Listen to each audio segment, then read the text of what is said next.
Cross on Saturday afternoon. An 89-year-old man from Amersham died at the scene of the two-car collision on Amersham Road at around 5:20. His wife has life-threatening injuries. Their passenger, along with two men from the other car, are being treated for serious injuries. Boston Police Commissioner Ed Davis has said he believes the two brothers who are thought to have carried out the marathon bombings were planning further attacks. Investigators want to interview the surviving suspect, Yochad Tsarnaev, but he's in a serious condition in hospital and can't speak. Jim Clemente used to work for the FBI Behavioural Analysis Unit and says investigators will want to find out what kind of person Tsarnaev is. What we use is a rapport-based interrogation technique that takes advantage of the fact that he's a human being and actually includes his personality into it. So we could actually develop an interrogation strategy that actually is aimed, targeted exactly at him and his personality.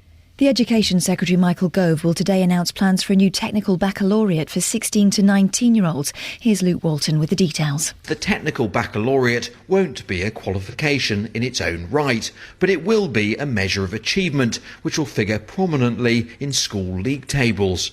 To achieve one, students will have to pass a mathematics qualification above the level of a GCSE, a written research project and an approved vocational course. Ministers hope the Tech Bac will have the same status as A-levels and answer criticism from universities and employers that some current vocational education is too narrow or of questionable quality. In sport, the Liverpool striker Luis Suarez has apologised for biting the Chelsea defender Branislav Ivanovic during the Premier League game at Anfield yesterday, which ended 2-2. Suarez says he's let down everyone at his club. The weather mainly dry with sunny spells and a top temperature of 15 degrees Celsius. That's 59 degrees Fahrenheit. There's more news and sport online at bbc.co.uk/3 counties. BBC Three Counties Radio. First for news.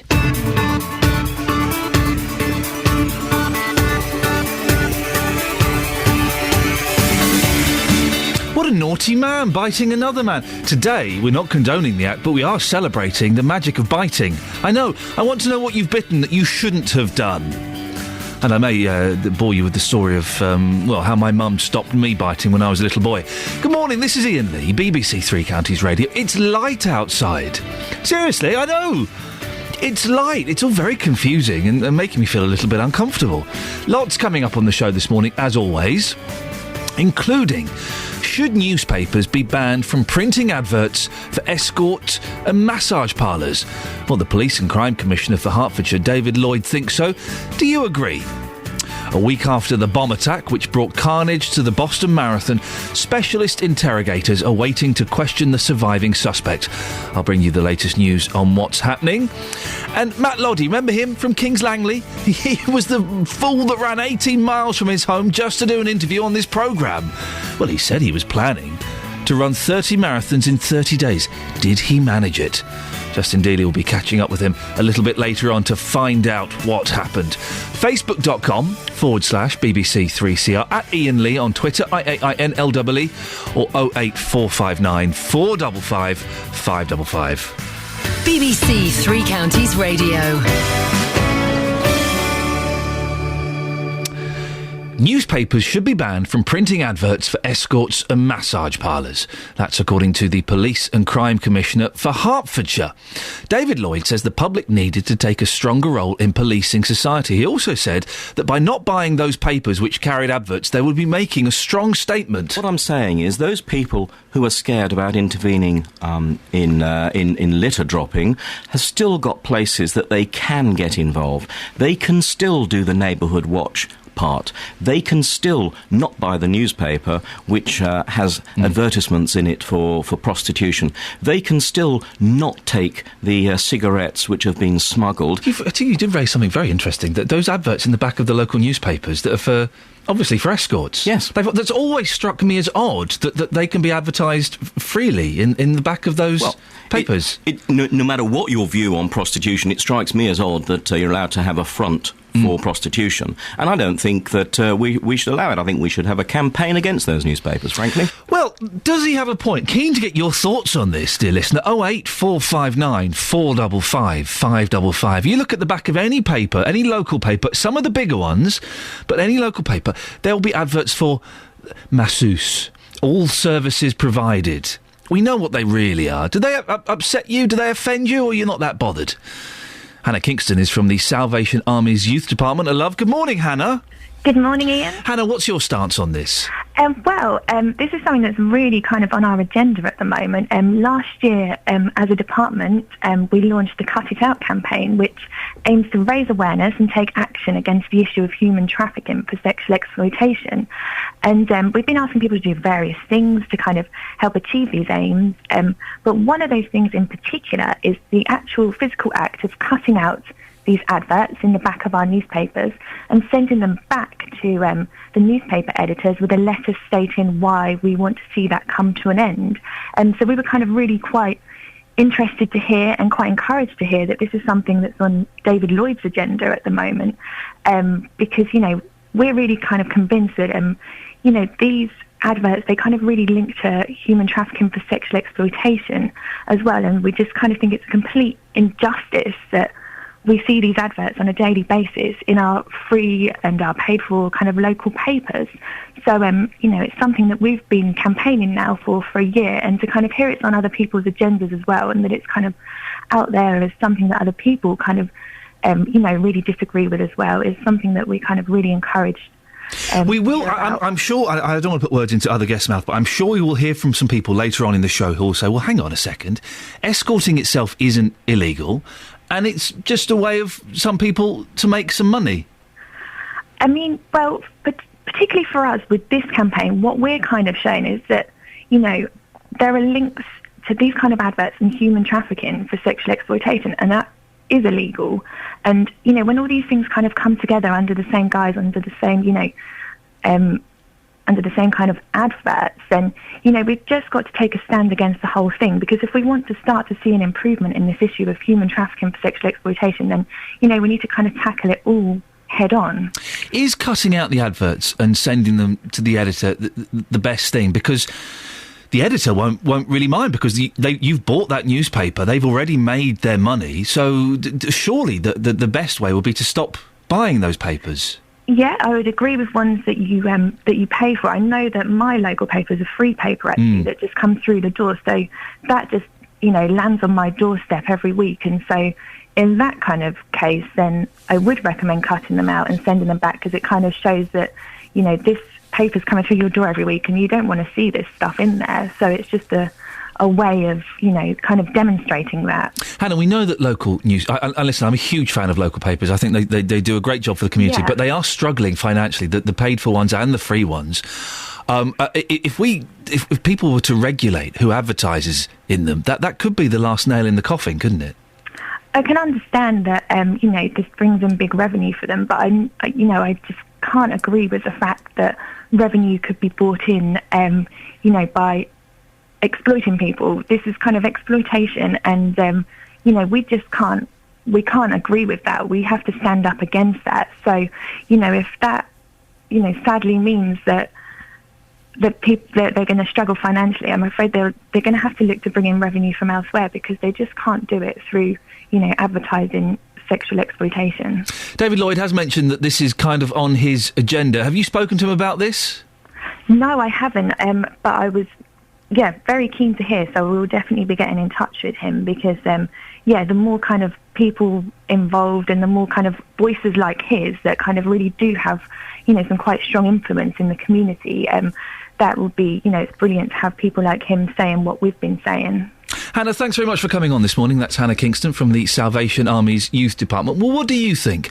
It does, if I'm honest, you heard me saying to David Lloyd there, it does strike me as odd that these adverts are in the back of newspapers. They're next to the classifieds. I do like a good classified ad.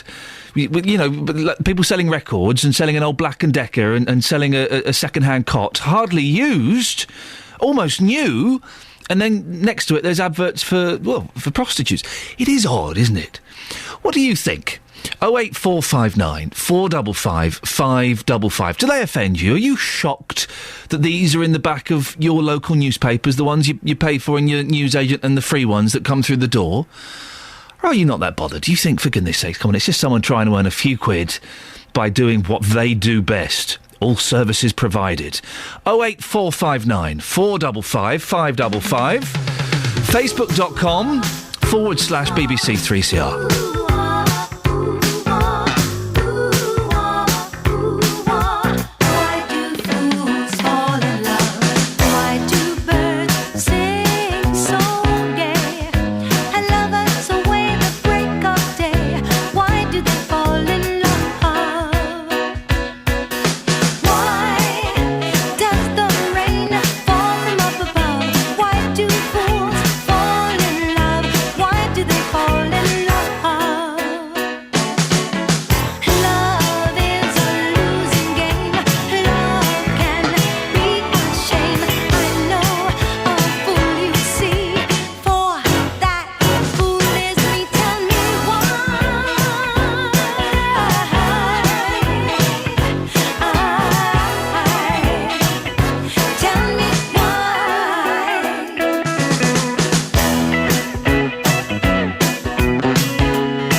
08459 455 555. It's interesting what Hannah from the Salvation Army was saying, that these adverts condone human trafficking. I suppose there is a wider aspect to it. I always just thought that these adverts were... They're not bored middle-aged housewives. That's just some male fantasy, isn't it? But just people just trying to make a few quid, trying to make ends meet by doing bits and pieces at home. Some of them are larger agencies that are perhaps slightly more exploitative. I don't know. It's an odd one, isn't it? I think your opinions and attitudes to these things kind of change when you're a parent, and I love local newspapers. I love a little bit of local gossip. Oh, I do. And I also do like looking at, the rubbish that people are selling. So I often think, oh, look at that. They're selling the 3 hubcaps. That could be useful to me at one point in my life. And then you glance over and it's adverts for bubbles, masseurs and things like that. 08459 455 555. Do you think it's time that these advertising escorts in the back of newspapers were stopped, as David Lloyd thinks? Or do you think, oh, for goodness sakes, come on, it's just a little bit of harmless fun. These are people providing a service. All kinds of services, I'm led to believe. 08459 455 555. Right, it's 6:15. Let's get the travel news now. Here's Alan Cowie.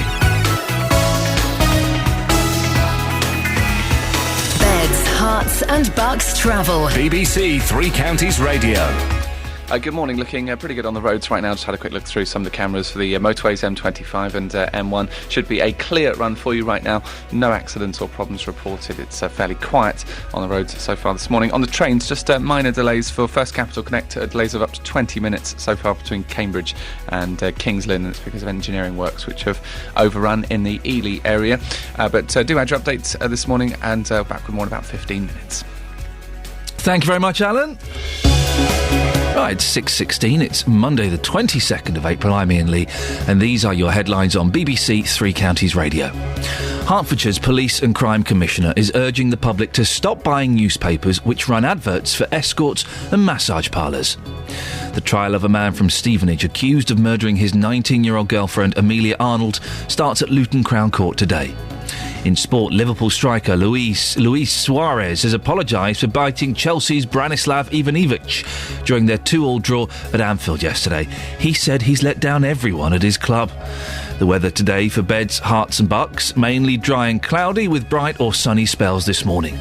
Later, the cloud may thicken to produce a few spots of light rain. Maximum temperature is 15 degrees.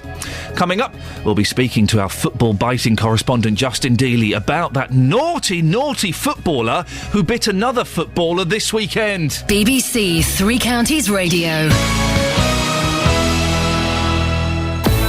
You can listen to BBC Three Counties Radio in so many different ways. On FM. 95.5, 103.8 and 104.5. On AM. 630 and 1161. Online at bbc.co.uk/Three Counties. And on digital radio. Retune your digital radio now and look out for BBC 3CR. Bringing local radio to you. BBC Three Counties Radio. 08459 455 555 is a telephone number if you want to give me a call. And look, the lines are busy already. It's Steve the Milkman. Good morning, Steve. Good morning, Ian. How are you? Yeah, I'm fine, thank you very much. I'm confused by the fact that it's light outside. Is it light where you are? Yes, it's lovely. I love it this time of year. Oh, I do like it, but it's just confusing me. I'm used to coming in, for the last 6, 7, 8 months I've been coming in and it's been pitch black dark. Yeah. Anyway, listen, we've been talking about this thing that David Lloyd mentioned last week on the show, that these adverts in the back of newspapers for, well, they're basically prostitutes, shouldn't be in the back of our local papers. What do you think on that? I think if they pay the adverts, I don't see any harm in it. If blokes need that service, they need to know where to go to get it. But there are other ways to find that, aren't there? You can just go and Google that thing. We just did a little experiment. If you type in Google Milton Keynes Twitter, you get loads of people with doing things, if you know what I mean. In the back of a local newspaper that's celebrating the magic of your community. It's celebrating what young people have done. It's celebrating news. It's exposing councillors. Do we really need to have adverts for prostitutes? Well, I don't see any harm in it, really. If you don't use it, don't need to use it, so you don't have to use it. What about what Hannah was saying from the Salvation Army, that some of these women, it condones and encourages trafficking? Well, you ain't going to stop that no matter what. Take the adverts out of the papers, you're not going to stop that sort of thing, are you? It's just one of those things that goes on, unfortunately. Steve, there seems a strange quantum leap, and I hope there's not a connection going on from prostitutes to what you've bitten. But have you bitten anything you shouldn't have done? Yes, I have. This goes back quite a few years when I was a young lad. I was quite merrily chewing my bubble gum. Yeah. Blew a nice big bubble, as you do, try to see how big you get it. Popped it. Started chewing it, and I thought, what on earth was that? It was the most bitterest, disgusting taste I've ever tasted. Yeah. Took out my bubble gum, and there inside me bubble gum was this chewed up ladybird. Oh, no, Steve! Oh! I don't recommend that to anybody. They taste bitter, do they, ladybirds? Oh, they are. I know why they're brightly coloured. To tell you, don't eat me because I taste awful. Steve, thank you very much indeed. We're celebrating the magic of biting today after Suarez bit another football player. Naughty! What have you bitten that you shouldn't have bitten? 08459 455 555. You light the skies up above me. A star so bright, you blind me. Yeah. Don't close your eyes, don't fade away, don't fade away. Oh, yeah, you and me, we can ride on a star if you stay.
Someone Take That tried to have solo careers. Do you remember that?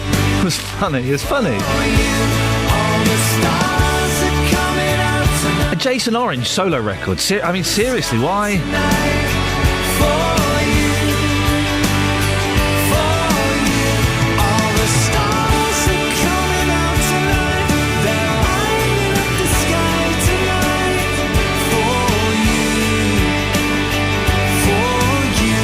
Morning, this is Iain Lee, BBC Three Counties Radio. 08459 455 555 is the phone number. We've got off to a feisty start so far. Should we be banning adverts advertising prostitutes in the back of newspapers, and we're celebrating the magic of biting? There is no connection between those two stories. The reason we're celebrating the magic of biting is because the Liverpool striker Luis Suarez has apologised for biting the Chelsea defender Branislav Ivanovic during the Premier League game at Anfield yesterday. It's on the front page of the Sun. It's an incredible picture. He's just biting him. It's not even an accidental, his arm fell into my mouth. He's grabbed him and put his head forward and bitten him.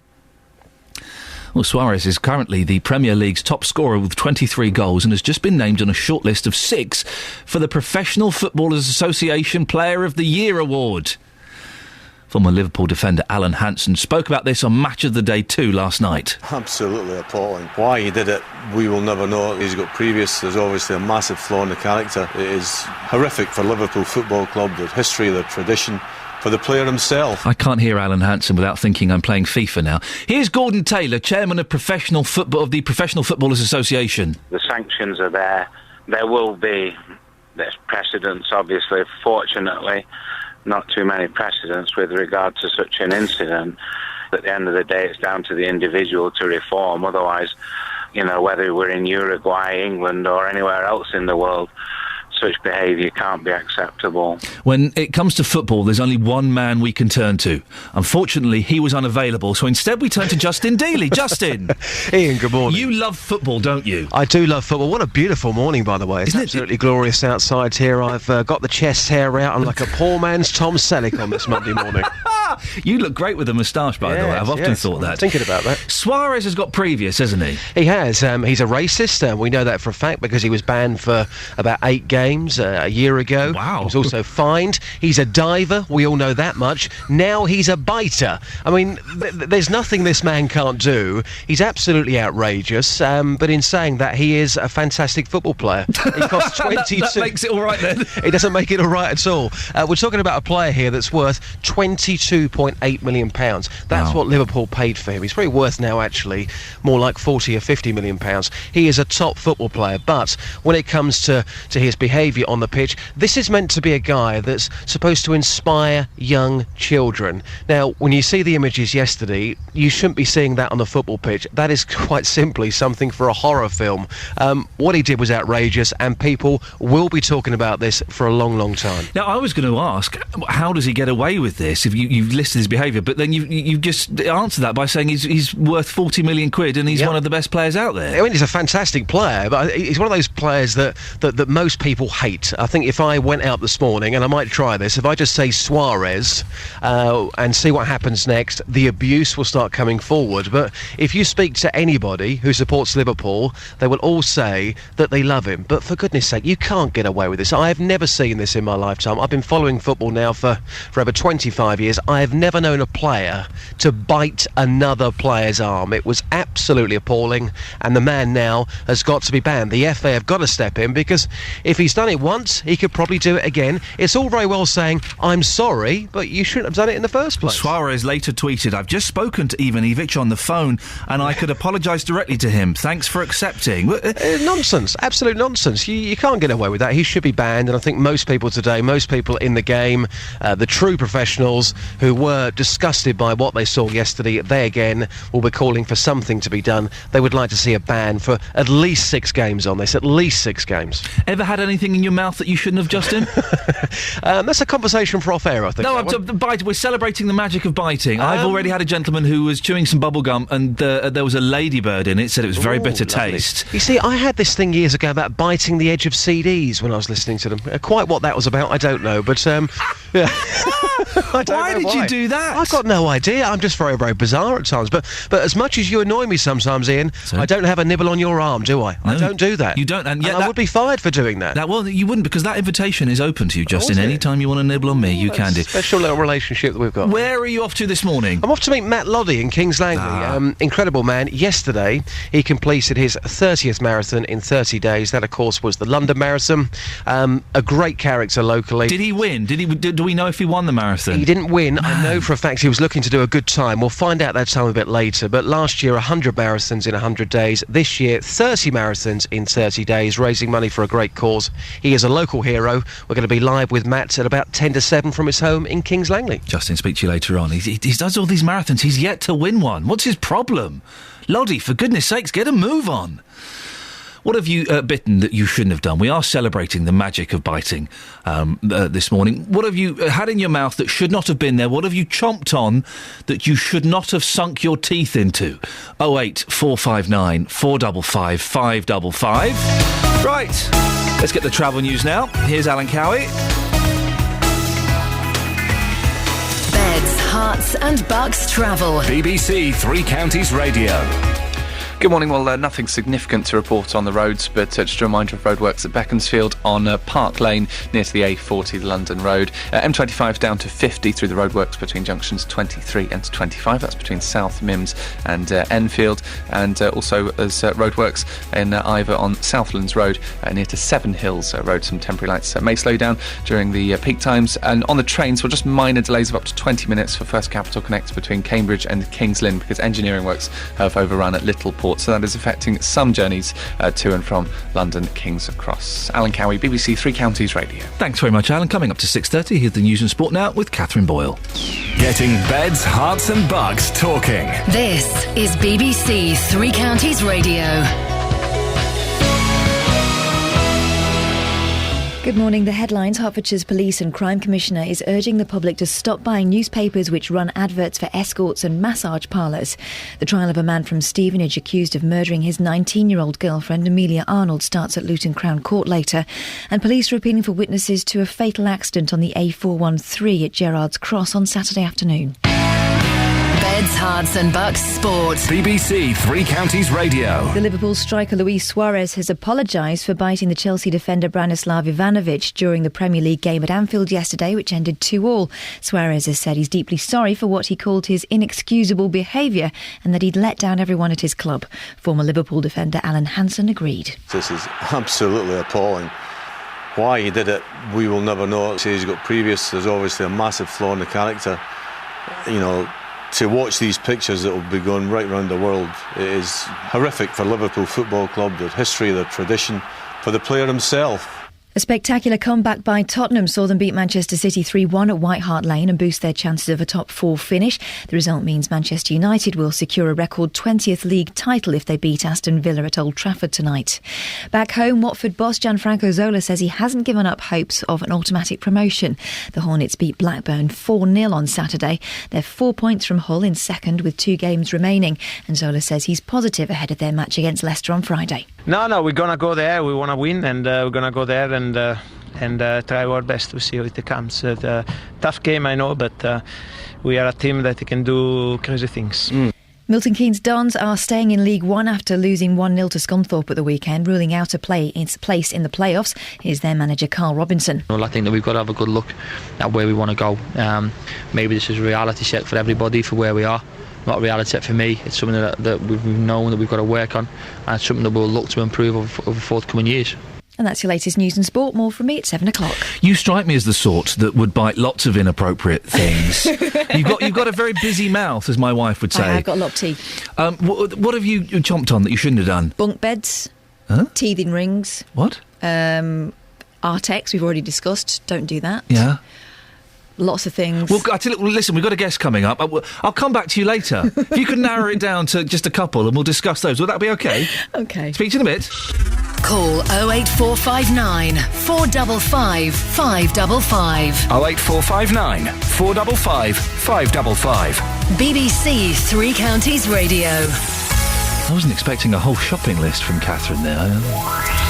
Morning, Iain Lee, BBC Three Counties Radio. Coming up, Matt Loddy from Kings Langley ran 18 miles from his home to do an interview on this programme. I suggest we make all of our guests do at least some form of physical exercise before they come on the show, just to make sure they're dedicated. Well, he was planning to run 30 marathons in 30 days. Justin Dealey is going to be with him and finding out whether he managed to do it. Now, a week after the bomb attack which brought carnage to the Boston Marathon, specialist interrogators are waiting to question the surviving suspect. Dzhokhar Tsarnaev remains in hospital after being shot in the throat. His brother died in a shootout with police. Police say the brothers had a large cache of weapons when they were cornered and were probably planning more attacks. Our reporter Simon Thompson has more details. Good morning, Simon. Yeah, hi. And good yes, there are the rumours that he shot himself in the throat, shot himself in the mouth. What condition is the suspect in? Well, certainly he's in a serious condition in hospital in Boston, said to be unable to speak because of the wounds, possibly to his throat. Now, the US media has been quoting over the weekend anonymous sources on the network, suggesting that he's been responding to questions in writing, but that hasn't come from official sources, just unnamed quotes. Police will certainly want to know about the possibility of other cell members being involved in the attacks on the Boston Marathon last Monday now, just a week ago, whether they've got other explosives stored somewhere in the city or elsewhere. And, of course, the reasons for the attack. At the moment, no motive for the Boston Marathon bombing has been established. And remind us how he was captured on Friday. I was not near a TV, but I was glued to Twitter and my radio for all of Friday. It was the most extraordinary thing, wasn't it? It was dramatic turn of events across Friday afternoon and into the night, and certainly it captivated the audience across the US and indeed across the world, with pictures from Boston being fed out live across many, many different TV channels around the globe. Tsarnaev was captured on Friday evening after a huge manhunt across Boston. The city had been what they call lockdown all day, but everyone was just basically stuck inside their homes, unable to go outside because the police were chasing these two men. Now, eventually, Dzhokhar was found hiding in a boat in a backyard in the suburb of Watertown in Boston. He had shot at police and apparently had run out of bullets, and that's when officers tried to tackle him. His older brother, 26-year-old Tamerlan, also suspected, of course, of being behind the bombing of the Boston Marathon. He died on Friday in the confrontation with the police. Initially, it was reported that he had died of bullet wounds and blast injuries, but now police officers are suggesting that the younger brother might actually have run over his older sibling as he tried to evade capture in a stolen vehicle. Officers say they were trying to apply handcuffs to Tamerlan when the SUV car came roaring at them with Dzhokhar at the wheel. The officers scattered and the SUV ran over Tamerlan instead. What could Tsarnaev be charged with? Well, certainly it's unclear at the moment exactly what charges will be brought, although if he is charged with using a weapon of mass destruction to kill people, which is a possibility, then he will face the death penalty in federal law. In addition to federal charges, prosecutors in the state of Massachusetts, which doesn't have the death penalty, may file their own charges against him. So it could be a whole host of charges at this stage. Interrogators haven't yet read him his rights, which is unusual, but does happen when the police believe the public may still be in danger. Certainly at the weekend, the Boston Police Commissioner Ed Davis said that he believed the brothers had been planning further attacks. So the police will want to get to know exactly what and how. What do we know about the background of these two men? Well, we know that they came from Chechnya some time ago. They came from the troubled region of southern Russia, which, of course, has had its own troubles with uprisings, Chechen rebels trying to break away from control of Russia. There's been terrorism in Chechnya before. You may remember, of course, that awful kidnapping and holding hostage at the school in Chechnya some years ago, which ended with many deaths. The family is thought to have moved to the US in 2001 from the Russian Republic of Dagestan. They lived in Massachusetts for a long time in the town of Cambridge, which is where Harvard University is based. Dzhokhar, who's 19, was awarded a scholarship to pursue further education, said by his family wanted to become a brain surgeon. His older brother was an amateur boxer who described himself as very religious. It certainly seems to be in the older brother's impact of religion that perhaps may have had some influence on the decision to carry out these bombings. We know that Tamerlan had disrupted a mosque in January this year when he objected to the speaker comparing the Prophet Muhammad to the civil rights champion Martin Luther King. And if he was radicalised in the US, then the authorities want to know how and why as quickly as possible. Simon, thank you very much indeed. Across beds, hearts and bucks, this is Iain Lee on BBC Three Counties Radio. It was I didn't see. I saw hardly any of it on the television. I was listening to the radio and following lots of people on Twitter. It was the most incredible set of events over the weekend, wasn't it? Friday day and night was just amazing. Absolutely incredible. If you want to get in touch with the show this morning, 08459 455 555, or you can go to facebook.com/BBC 3CR.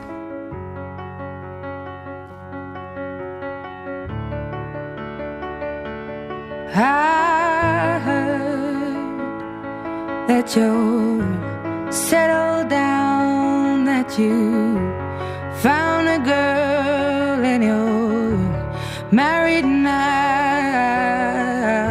I heard that your dreams came true.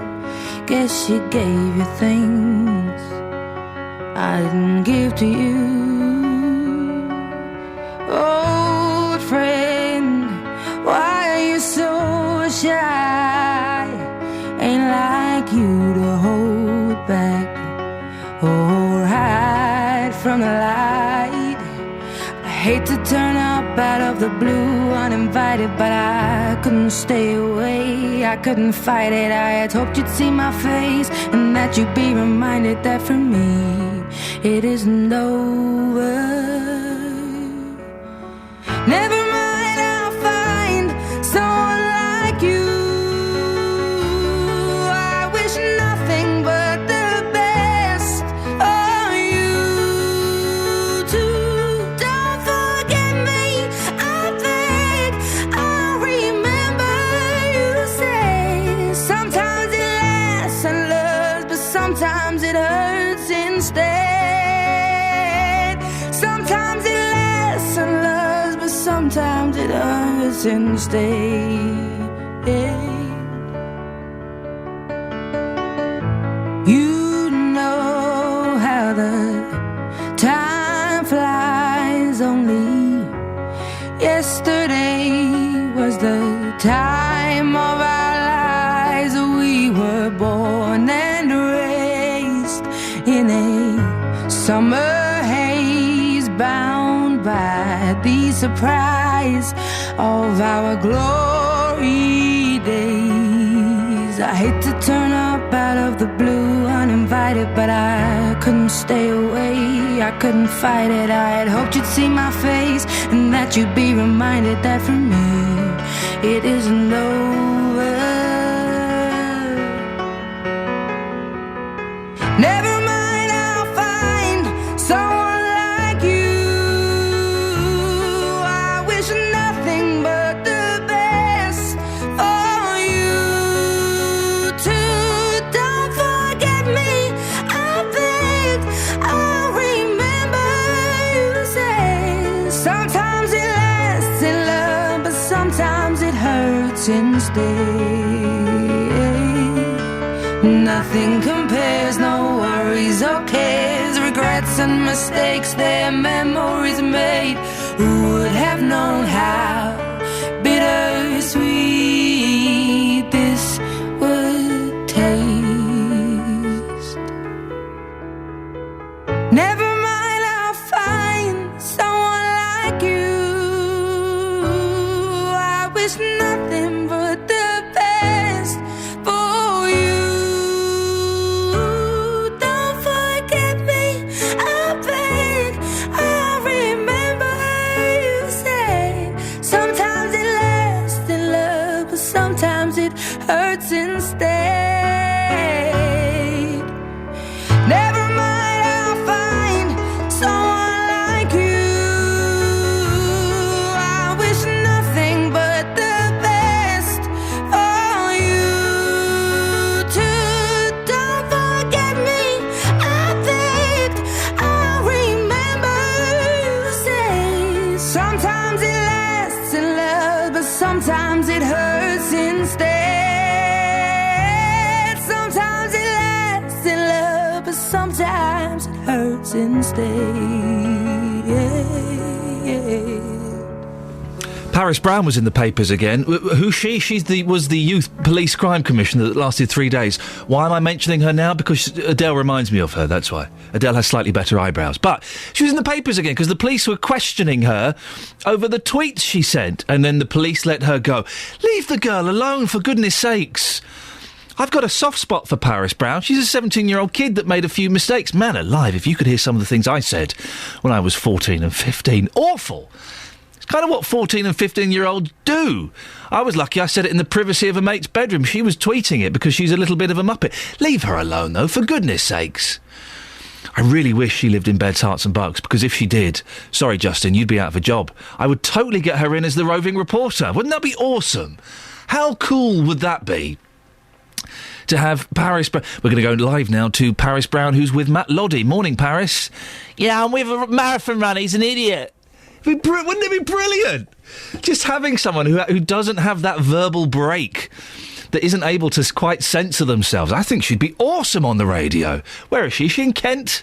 I think she's in Kent, somewhere like that. Kent FM should totally sign her up.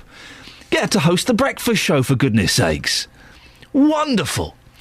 08459 455 555. We're celebrating the magic of biting today. It's the front page of The Sun. It's on the back page of most of the other papers. Suarez, the naughty, naughty Liverpool football player. The picture is incredible of him just... it's not even an accidental... his arm fell in my mouth just as I was chomping. He's grabbed this fella, pulled him towards him and chomped on his forearm. What a muppet.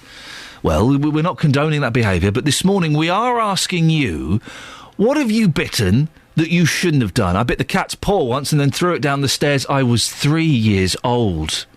I was 3, I know. I was a biter as a child. Bit the cat's paw, threw it down the stairs and bit my sister. My mum grabbed me. What did you bite your sister for? Don't like her. All right, fair point. Why did you bite the cat's paw? My argument? It put its paw in my mouth. And how did my mum stop me biting again? I shall tell you in a second. Here's the travel with Alan Cowie. Beds, Hearts and Bucks travel. BBC Three Counties Radio. Yeah, not a huge amount to report on the roads so far. Just a bit heavy on the anti-clockwise M25 from junction 26, Waltham Abbey, round to 25, which is the A10, heading towards the roadworks section. But no incidents or problems reported for the M40 and the M1. Kingswood, the A41 at Grendon Road, there's some roadworks, and work going on in St Albans on Hemel Hempstead Road at St Michael's Street. On the trains, we've got delays of up to half an hour for some trains to and from London King's Cross. It's because engineering works have overrun at Littleport, so half-hour delays, mainly affecting the section of the line between Cambridge and Kings Lynn. Alan Cowie, BBC Three Counties Radio. Thank you, Alan. Right, 6:45. It's Monday, the 22nd of April. I'm Iain Lee, and these are your headlines on BBC Three Counties Radio. Hertfordshire's Police and Crime Commissioner is urging the public to stop buying newspapers which run adverts for escorts and massage parlours.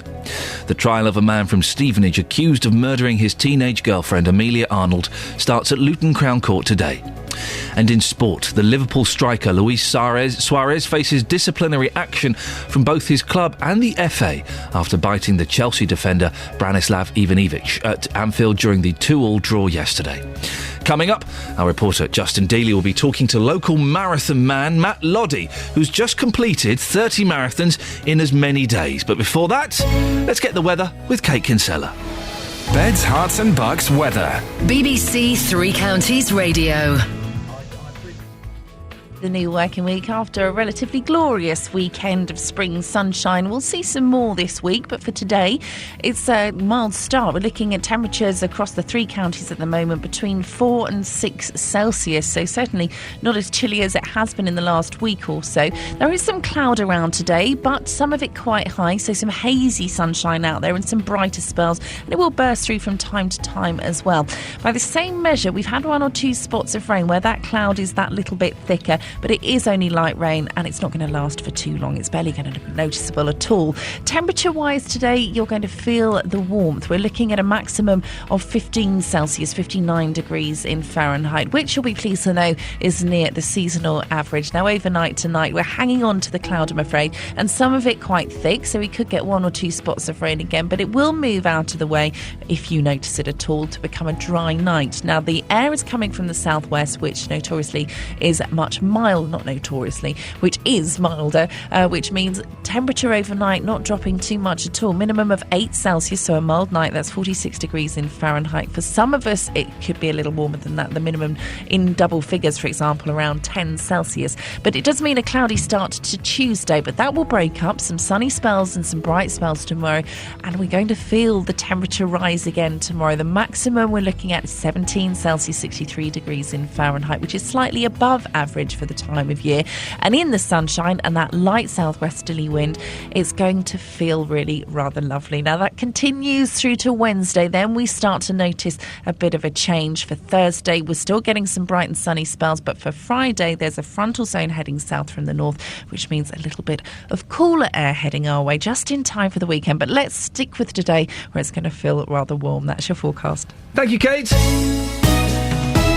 So, bit the cat, threw it down the stairs, bit my sister. How did my mum stop me biting? She knelt me on the floor, she rolled up my sleeve, and she sank her teeth into my forearm. I was 3, and she bit me. Worked, of course, never bit again.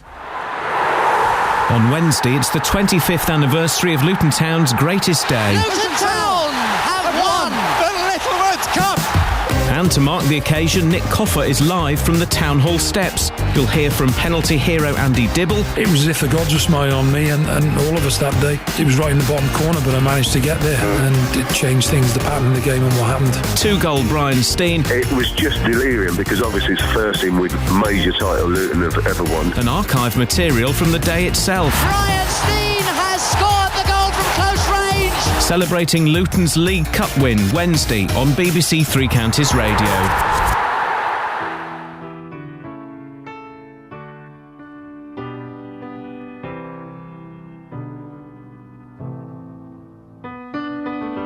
Right from the start, you were a thief, you stole my heart, and I, your willing victim. I let you see the parts of me that weren't all that pretty, and with every touch you fixed them. Now you've been talking in your sleep, oh, oh, things you never say to me, oh, oh, tell me that you've had enough of our love, our love. Just give me a reason, just a little bit's enough. Just a second, we're not broken, just bends, and we can learn to love again. It's in the stars, it's been written in the scars on our hearts. We're not broken, just bends, and we can learn to love again. I'm sorry, I don't understand where all of this is coming from.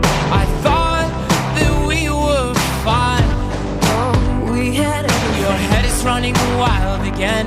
My dear, we still have everything, and it's all in your mind. Yeah, but this is happening. You've been having real bad dreams. Oh, oh, you used to lie so close to me. Oh, oh, there's nothing more than empty sheets between our love, our love. Oh, our love, our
So, Matt Loddy will be, possibly, a marathon runner. He ran 18 miles from his home to our studios just to do an interview on this programme.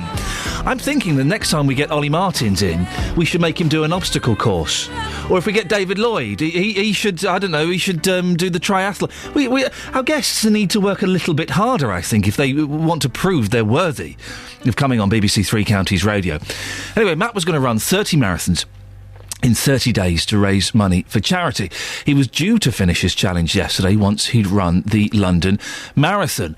Our lazy correspondent Justin Dealey is with Matt now. Justin, how's he looking? Is he looking as cool and calm as he always does? He's looking very, very Makes cool. me He's sick. looking incredibly good. He's popped down this morning to have a chat with us. Matt, you're live across Beds, Herts and Bucks. You completed your 30th marathon in 30 days yesterday. What sort of time did you come in at yesterday at the London Marathon? I was very pleased. I ran 2:55.16. You're pleased with that? Is that impressive for you? Incredible. I was absolutely amazed I got that quick. I just got carried away with the moment, enjoyed myself, and it was good. And what was the atmosphere like yesterday? It was unbelievable. Fantastic. Anyone that's done any London Marathon knows how special it is. I think due to Boston last week, yesterday's was just even more incredible. So 30 marathons in 30 days. God, it's making me feel exhausted just thinking about it. What was the toughest one out of all of those 30? Nothing against Cardiff, but running into Cardiff, it was a headwind that was unbelievably strong. The roadworks everywhere on all the side roads, so I had to go on main A roads, literally the whole way, just battling against the wind, and I was injured, and yeah, that was tough. I mean, tell us about your injuries, because you're looking pretty good, but of course you are covered up. Tell us more about those injuries.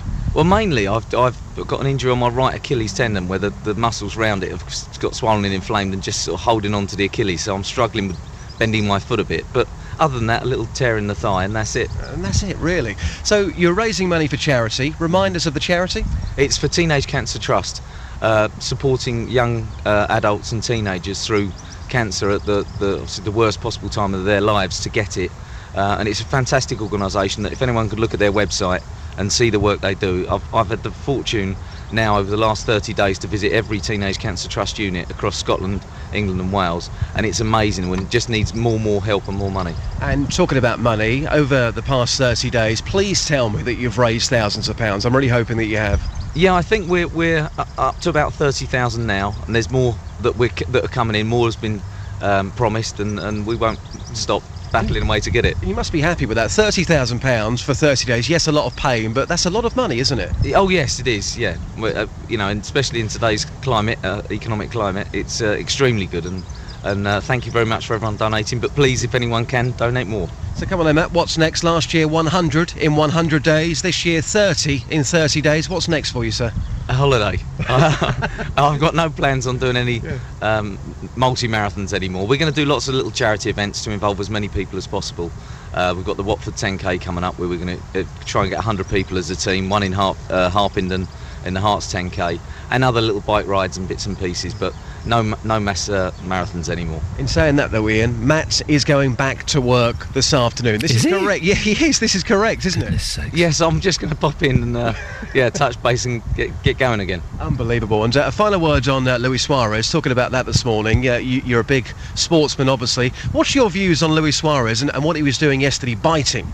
Well, I literally saw it this morning on the news, and I don't understand any sportsman doing that. It seems just childish and petulant, really. Justin, can I jump in for a second? Can you ask Matt what he thinks about this whole Mo Farah controversy, that he was paid £250,000 to run half a marathon? I know, it's an interesting one. Mo Farah paid all this money to run half a marathon. You were there yesterday running it for charity. What's your views on that? Well, Mo Farah's rather special. It's good to see him doing that sort of running, and hopefully he's going to do a marathon next year, and it gets more people interested. So you got to have both. You got to have the plodders like us running round and the elite athletes like that. If you were to come across Mo Farah in a future marathon, would you maybe nibble his arm a bit like Suarez? Yeah, I might have a chew on his arm, try and slow him down a bit. Good publicity stunt for you. Yeah, that's it. Matt, you're an amazing man. You're something of a local hero around here. Thank you so much for your time, and all the best for the future, sir. Thank you very much. Brilliant stuff. What a great story. 30 marathons in 30 days. Matt Loddy there joining us live across Beds, Herts and Bucks. Well done, Matt. Excellent stuff, and well done to you, Justin.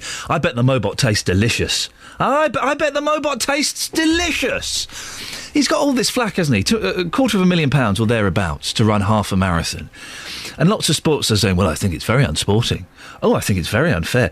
I smell a little bit of jealousy. I sniff a little bit of jealousy. Listen, if I was paid £250,000, I'd run half a marathon for £5,000. If it was going straight in my bank account, no questions asked, of course I would. All these who's that lady, that miserable lady who never wins marathons, but she's supposed to be the best marathon runner? Paula Radcliffe, that's it, isn't it? I think she's just jealous that no one's offered her £250,000 to run 13 miles. That's all it is. Right, thank you very much. Let's get the travel news now. Alan? Beds, Hearts and Bucks travel. BBC Three Counties Radio.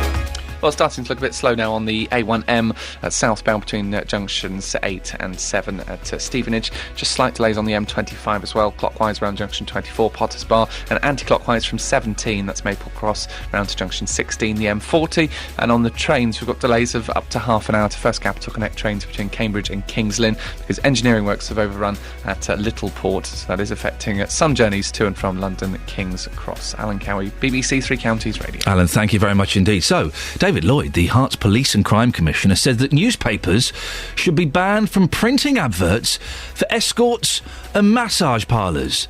Well, what do you think? Does that make sense, or is that a little bit maybe stretching his remit perhaps a little bit too far? 08459 455 555 is the telephone number. You can also comment on Twitter.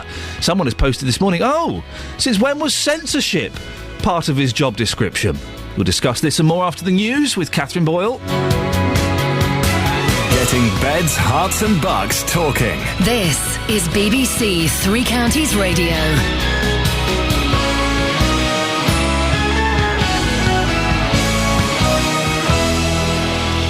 Good morning, it's 7 o'clock. The headlines. Commissioner calls for an end to escort ads. Inquest opens following the death of a young offender.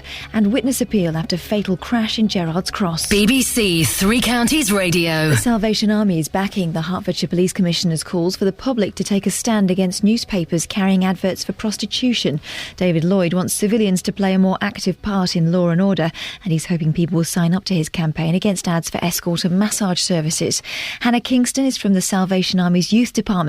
They launched something similar last year. We've been asking people to do various things, but one of those things in particular is the actual physical act of cutting out these adverts in the back of our newspapers and sending them back to the newspaper editors with a letter stating why we want to see that come to an end. More on this story with Iain Lee up next. The trial of a man from Stevenage accused of murdering his girlfriend starts at Luton Crown Court today. 22-year-old Jack Wall has pleaded not guilty to the murder of 19-year-old Amelia Arnold, whose body was found in Hatfield last November. An inquest starts today into the death of a man at Aylesbury Young Offenders Institute. 21-year-old Billy Turner was found hanging in his cell in November 2011. Police are appealing for witnesses after a fatal accident on the A413 at Gerrards Cross on Saturday afternoon. An 89-year-old man from Amersham died at the scene of the two-car collision on Amersham Road at around 5:20. His wife has life-threatening injuries. Their passenger, along with two men from the other car, is being treated for serious injuries. A week after the bombings at the Boston Marathon, police are still waiting to speak to the only surviving suspect. Yokhar Tsarnaev, who is 19, has a bullet wound to his throat. It's been suggested he might not be able to talk again. But the Boston Police Commissioner Ed Davis said they were hopeful he'd answer their questions soon. The suspect is in critical but stable condition. There is a special interrogation team from the Federal Bureau of Investigation that is standing by to talk to him. That hasn't happened yet. And until it does, and until the investigation is moved forward, we won't know definitively what other things may come. The Education Secretary, Michael Gove, will announce plans later for a new technical baccalaureate for 16 to 19-year-olds. The government hopes the so-called Tech Bac will give vocational courses the same status as A-levels. It'll be introduced in England from next year. In sport, the Liverpool striker Luis Suarez has apologised for biting the Chelsea defender Branislav Ivanovic during the Premier League game at Anfield yesterday, which ended 2-2. Suarez has said he's deeply sorry for what he called his inexcusable behaviour and that he let down everyone at his club. The Liverpool managing director Ian Ayre said the striker's behaviour was not befitting of any player wearing a Liverpool shirt, and the FA is set to review the incident, which wasn't spotted by referee Kevin Friend. The weather mainly dry with sunny spells and a top temperature of 15 degrees Celsius. That's 59 degrees Fahrenheit. There's more news and sport online at bbc.co.uk/3 counties. BBC Three Counties Radio. First for news.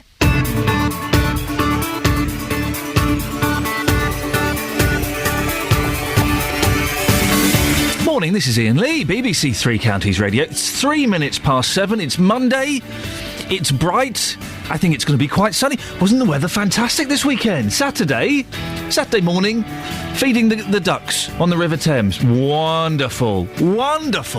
That's what it's all about. Lots coming up on the show this morning that I'm sure you'd like to have your say in, including: should newspapers be banned from printing adverts for escorts and massage parlours? The Police and Crime Commissioner for Hertfordshire, David Lloyd, thinks so. Do you agree, or do you think it's censorship? Well, I'll be speaking to a former tabloid editor to find out what he thinks. Liverpool striker Luis Suarez has apologised for biting Chelsea defender Branislav Ivanovic. An act of brutality is the Independent's verdict, while the Telegraph calls Suarez the cannibal of Anfield. Who or what have you bitten that you shouldn't have? And it's been a great weekend for Hemel Hempstead gymnast Max Whitlock. He became Great Britain's first male European floor champion. I'll be speaking to his coach to find out more about what happened. If you want to get in touch, you can go to facebook.com/BBC3CR. You can send me a text, 81333, start your text 3CR. Or, and this is the best way to get in touch, give me a call, 08459 455 555. BBC Three Counties Radio. Got to say, earlier on in the show, Justin Dealey made some pretty strong comments about Suarez, the footballer. Liverpool fans aren't happy with you, Justin. We'll get you to talk about that later on, but let's just say it's kicking off on Facebook, and Justin Dealey is facing the wrath of Liverpool fans. Well, this morning we are talking about banning printed adverts for escorts and massage parlours. It's an idea that the Police and Crime Commissioner for Hertfordshire told us about last week. Speaking on this programme, David Lloyd said the public needed to take a stronger role in policing society. And he said that not buying those papers which carried adverts would be making a statement. What I'm saying is those people who are scared about intervening in litter dropping have still got places that they can get involved. They can still do the neighbourhood watch part. They can still not buy the newspaper which has advertisements in it for prostitution. They can still not take the cigarettes which have been smuggled. I think you did raise something very interesting, that those adverts in the back of the local newspapers that are obviously for escorts. Yes. That's always struck me as odd, that they can be advertised freely in the back of those papers. No matter what your view on prostitution, it strikes me as odd that you're allowed to have a front for prostitution. And I don't think that we should allow it. I think we should have a campaign against those newspapers, frankly. Well, earlier on I spoke to Hannah Kingston from the Salvation Army's Youth Department. She says there are links from these adverts to human trafficking and thinks they should be stopped. We launched the Cut It Out campaign, which aims to raise awareness and take action against the issue of human trafficking for sexual exploitation. And we've been asking people to do various things to kind of help achieve these aims, but one of those things in particular is the actual physical act of cutting out these adverts in the back of our newspapers and sending them back to the newspaper editors with a letter stating why we want to see that come to an end. We just kind of think it's a complete injustice that we see these adverts on a daily basis in our free and our local papers. You know, it's something that we've been campaigning now for a year, and to kind of hear it's on other people's agendas as well, and that it's out there as something that other people kind of, really disagree with as well, is something that we kind of really encourage. Well, Paul Connew is from St Albans and is a former deputy editor of the News of the World and Daily Mirror. Joins me now. Good morning, Paul. Good morning. Paul, should these adverts be banned?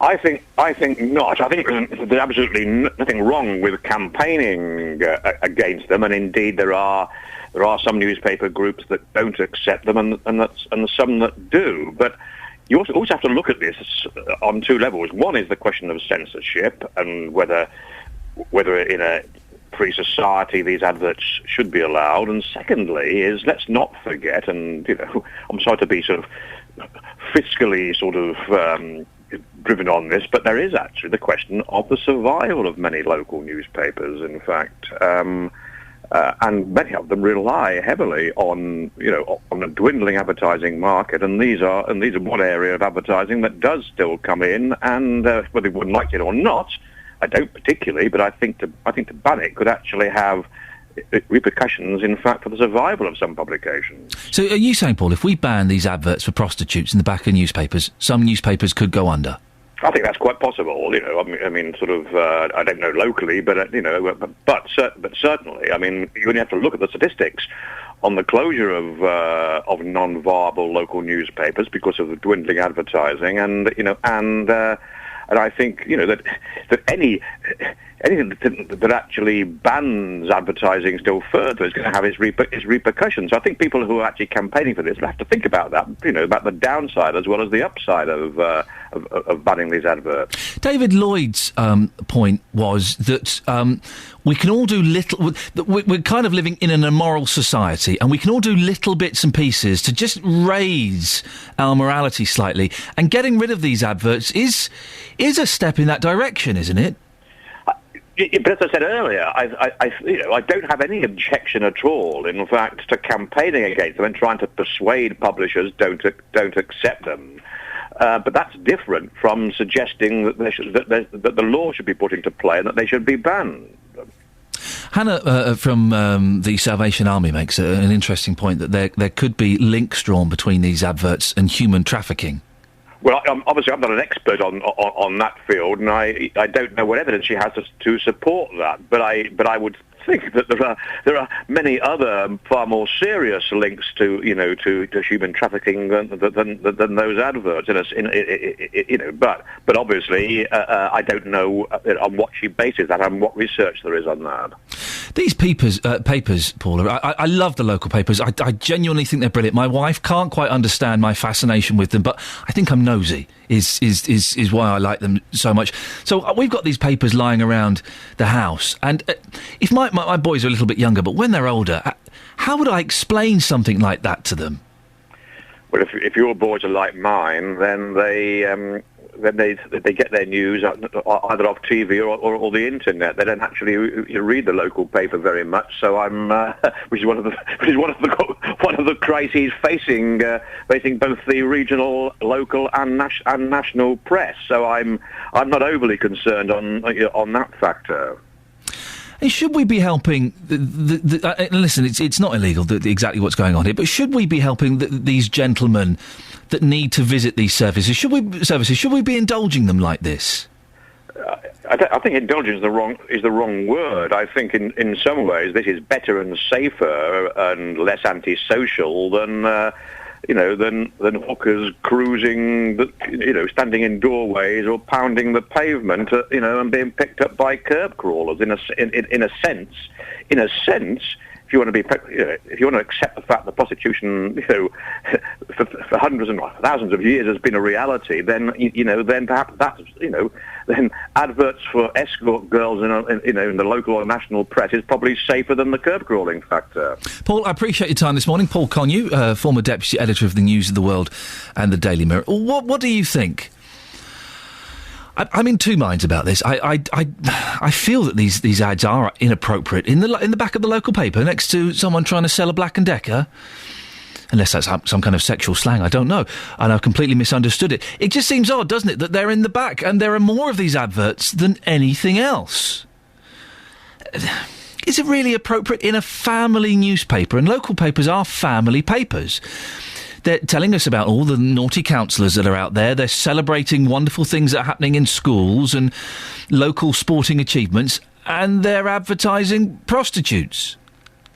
What do you think? Do you agree with David Lloyd that these adverts should be stopped, that we should boycott these newspapers? Or do you think, as someone on Twitter mentioned earlier on, it's censorship? Manners PR, it's censorship.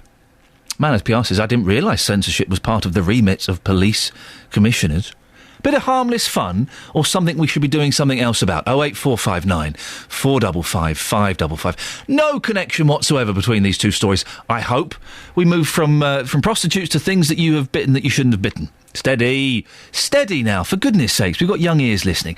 In the light of Suarez chomping on another football player at the weekend.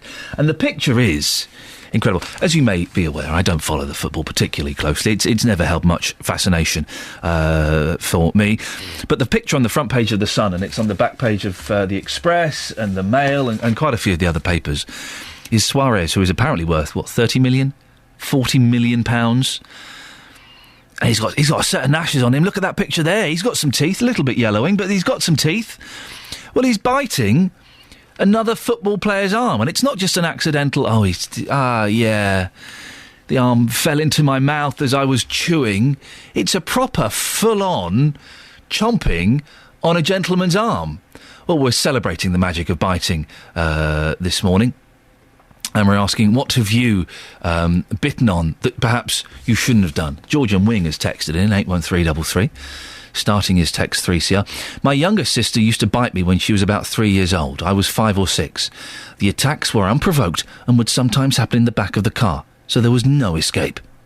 One day my sister had bitten me, my mum bit her. My sister never bit again and has now been a vegetarian for at least 30 years. Well, that's how I stopped biting. My mum I used to bite my sister and the cat. My mum grabbed me, rolled up my sleeve, and chomped on my forearm. Benjamin says on Facebook, while at school as a teen for a bet of a fiver... What? While at school as a teen for a bet of a fiver, I bit into a lolly with a live caterpillar in. It was horrible as I had to eat the whole thing, but I did it as I needed the money. I needed the money. Well, how would you get a live caterpillar into a lolly, you muppet? How is that even possible? Oh, that's horrible. No, Benjamin is saying it's live, producer Laura. You're doubting Benjamin's take on this, are you? Mostly because you see in some of those quite posh department stores where you get those bugs or spiders or kind of things that you can eat. And if something's been solidified in a lolly, then surely it's dead. Are you saying that Benjamin Field is a liar? I am questioning the status of the insect. Well, Benjamin is also the gentleman that's rather angry with Justin Dealey for his comments about Suarez. So I just want to tread carefully. I don't want to upset Benjamin. Fine. I've eaten those chocolate bugs. You know, you get bugs like, I think it was ants covered in chocolate. Chewy? Crunchy. But you're vegetarian. Oh, yeah. 08459 455 555. I knew there was some reason I shouldn't have done it. Right, let's get the travel news now. Here's Alan.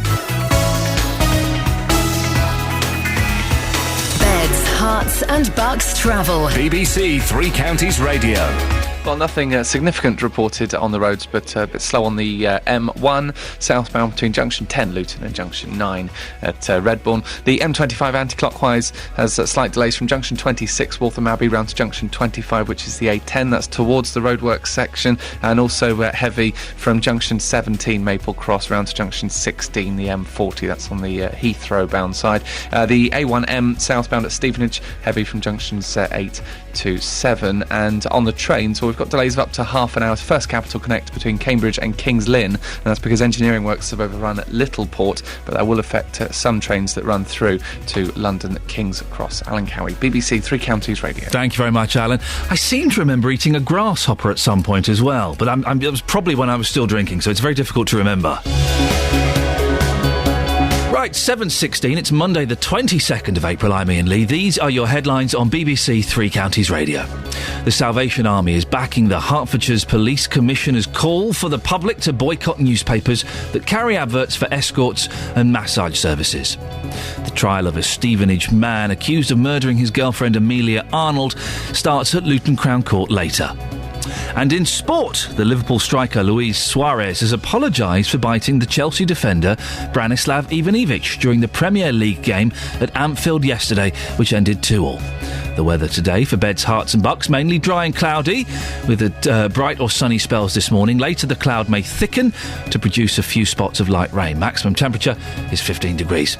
Well, later on we'll be talking about one village near Milton Keynes who are furious that their GP surgery is closed.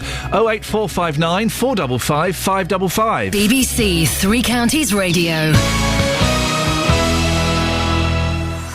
Every weekday from 3, Roberto Perrone with the best local news stories. I get to meet a lot of really interesting people with the most amazing stories. We feel as if we haven't been taken notice of. Yesterday we heard that the bank had gone, but today it's still there. The cat got delivered up in Kabul. You should be back in the UK in 2 months. With the best local talking points. Do some of the bakers have flapjack fights? No, of course not, Roberto. Well, not in our shops.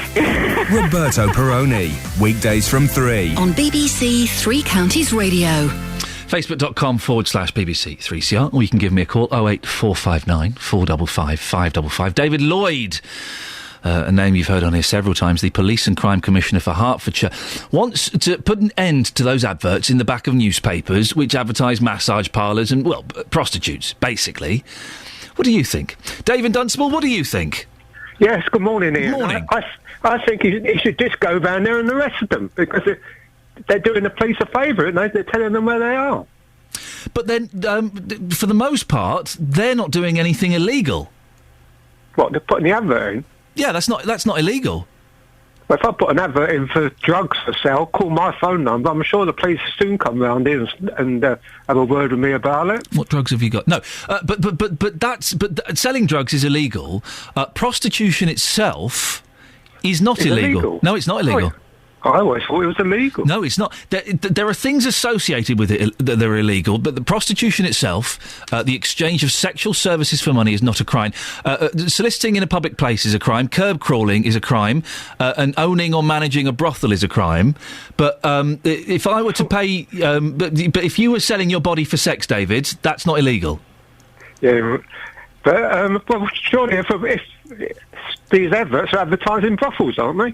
Well, now that we start to get to the technicalities, they're not always. For when I was researching this story, they quite often just advertise one lady. I think some of them do advertise companies, and I can't quite see how that gets around the legal thing. But yet, some of them it's just one woman working from home. So no, it's not illegal. So the police can't force them to stop these adverts. Do you do you agree with David Lloyd that it's small things like this that just tear at the moral fabric of society? Well, it stops the curb crawling, like your previous caller said, doesn't it? Oh. So I think curb crawling would probably be far worse than an advert in a newspaper. So do you think in some ways that having these adverts in the back of papers actually makes society a little bit better? Well, I think if people want that sort of service, they know where to go, don't they? David in Dunstable, thank you very much indeed. 08459 455 555. Yes, no, the actual act of prostitution itself is perfectly legal. It's kind of the things around it that are illegal, and I guess that's the problem. 08459 455 555. The Liverpool striker Luis Suarez has apologised for biting Chelsea defender Branislav Ivanovic during the Premier League game at Anfield yesterday. The incident happened in the second half of Liverpool's 2-2 draw against Chelsea. Well, Suarez is currently the Premier League's top scorer with 23 goals and has just been named on a shortlist of 6 for the Professional Footballers Association Player of the Year award. Well, former Liverpool defender Alan Hansen spoke about this on Match of the Day 2 last night. Absolutely appalling. Why he did it, we will never know. He's got previous, there's obviously a massive flaw in the character. It is horrific for Liverpool Football Club, their history, their tradition. For the player himself. He couldn't hit the back of a cow with a banjo, for all of you FIFA fans out there. We can talk now to Hertfordshire's Mick Dennis, the Daily Express football correspondent. Morning, Mick. Good morning. What do you make of this incident? Well, it was such a surprise and such a shock that I think that sort of explains the reaction. We react like this because we're not expecting anything like that. It's when Evander Holyfield got his ear bitten off by Tyson, and it's so not to do with sport and so not to do with the way we behave in society.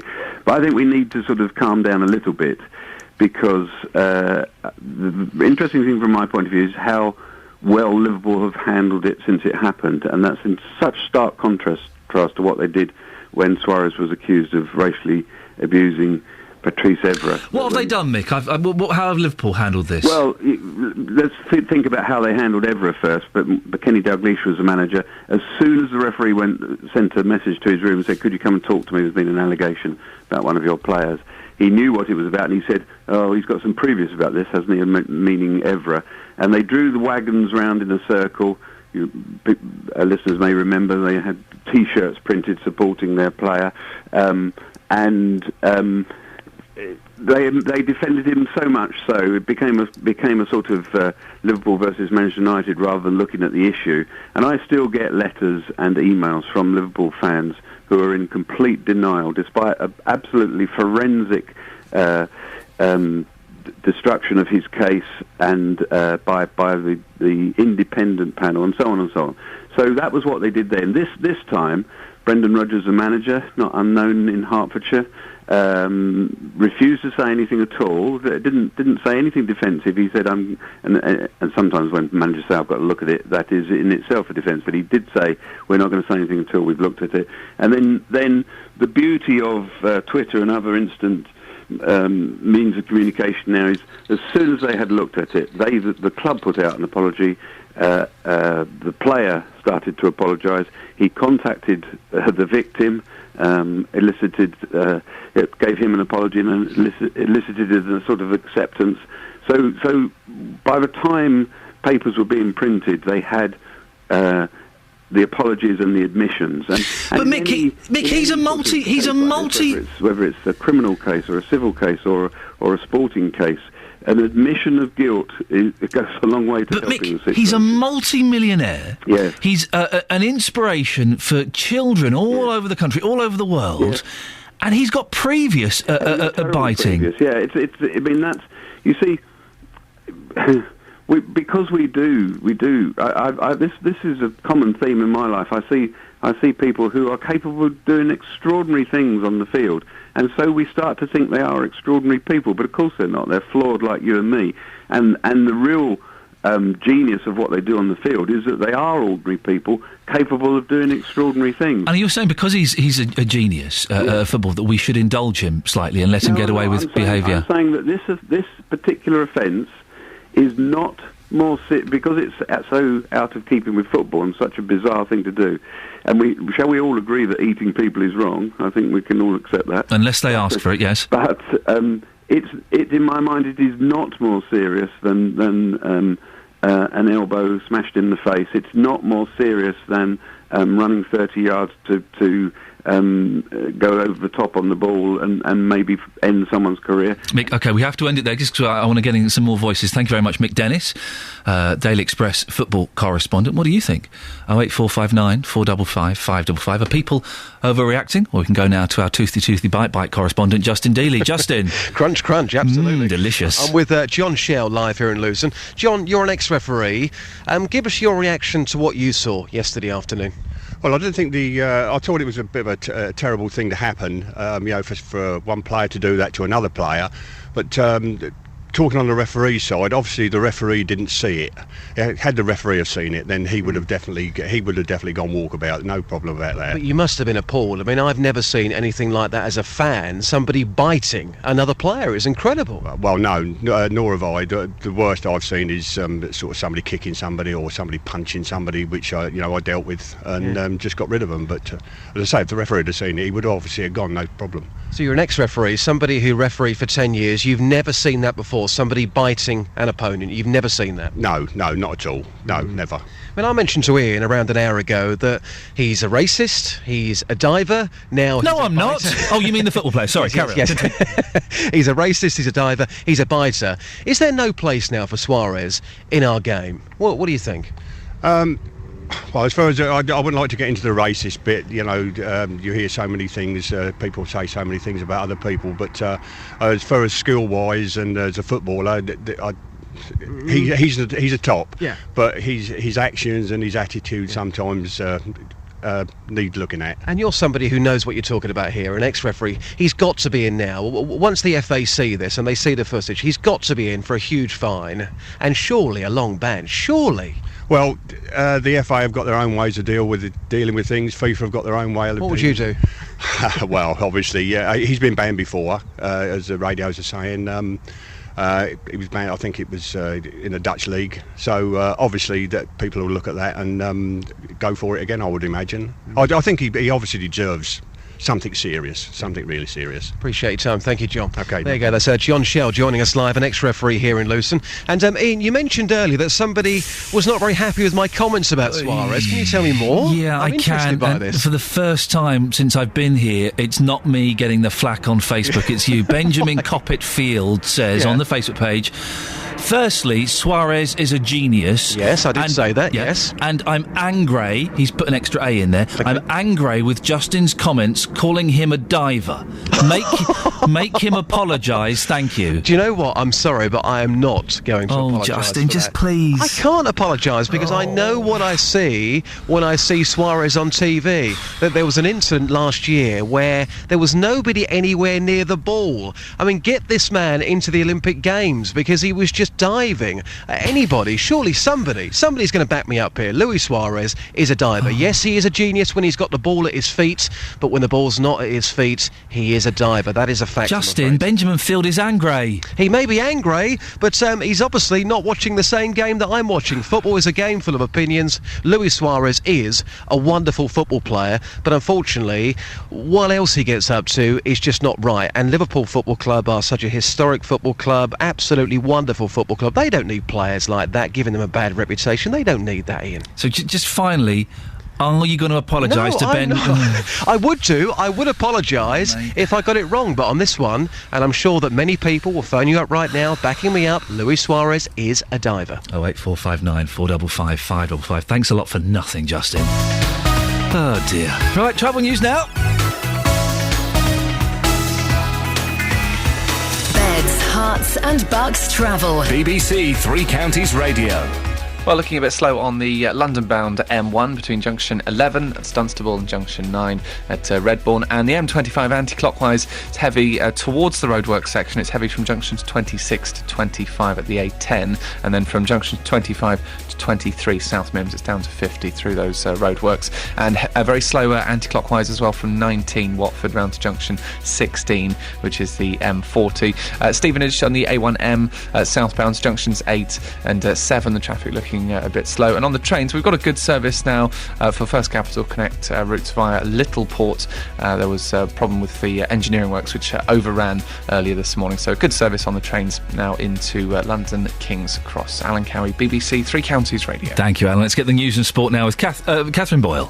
Getting beds, hearts and bugs talking. This is BBC Three Counties Radio. Good morning. At 7:30, the headlines: the Salvation Army is backing the Hertfordshire Police Commissioner's calls for the public to boycott newspapers that carry adverts for escort and massage services.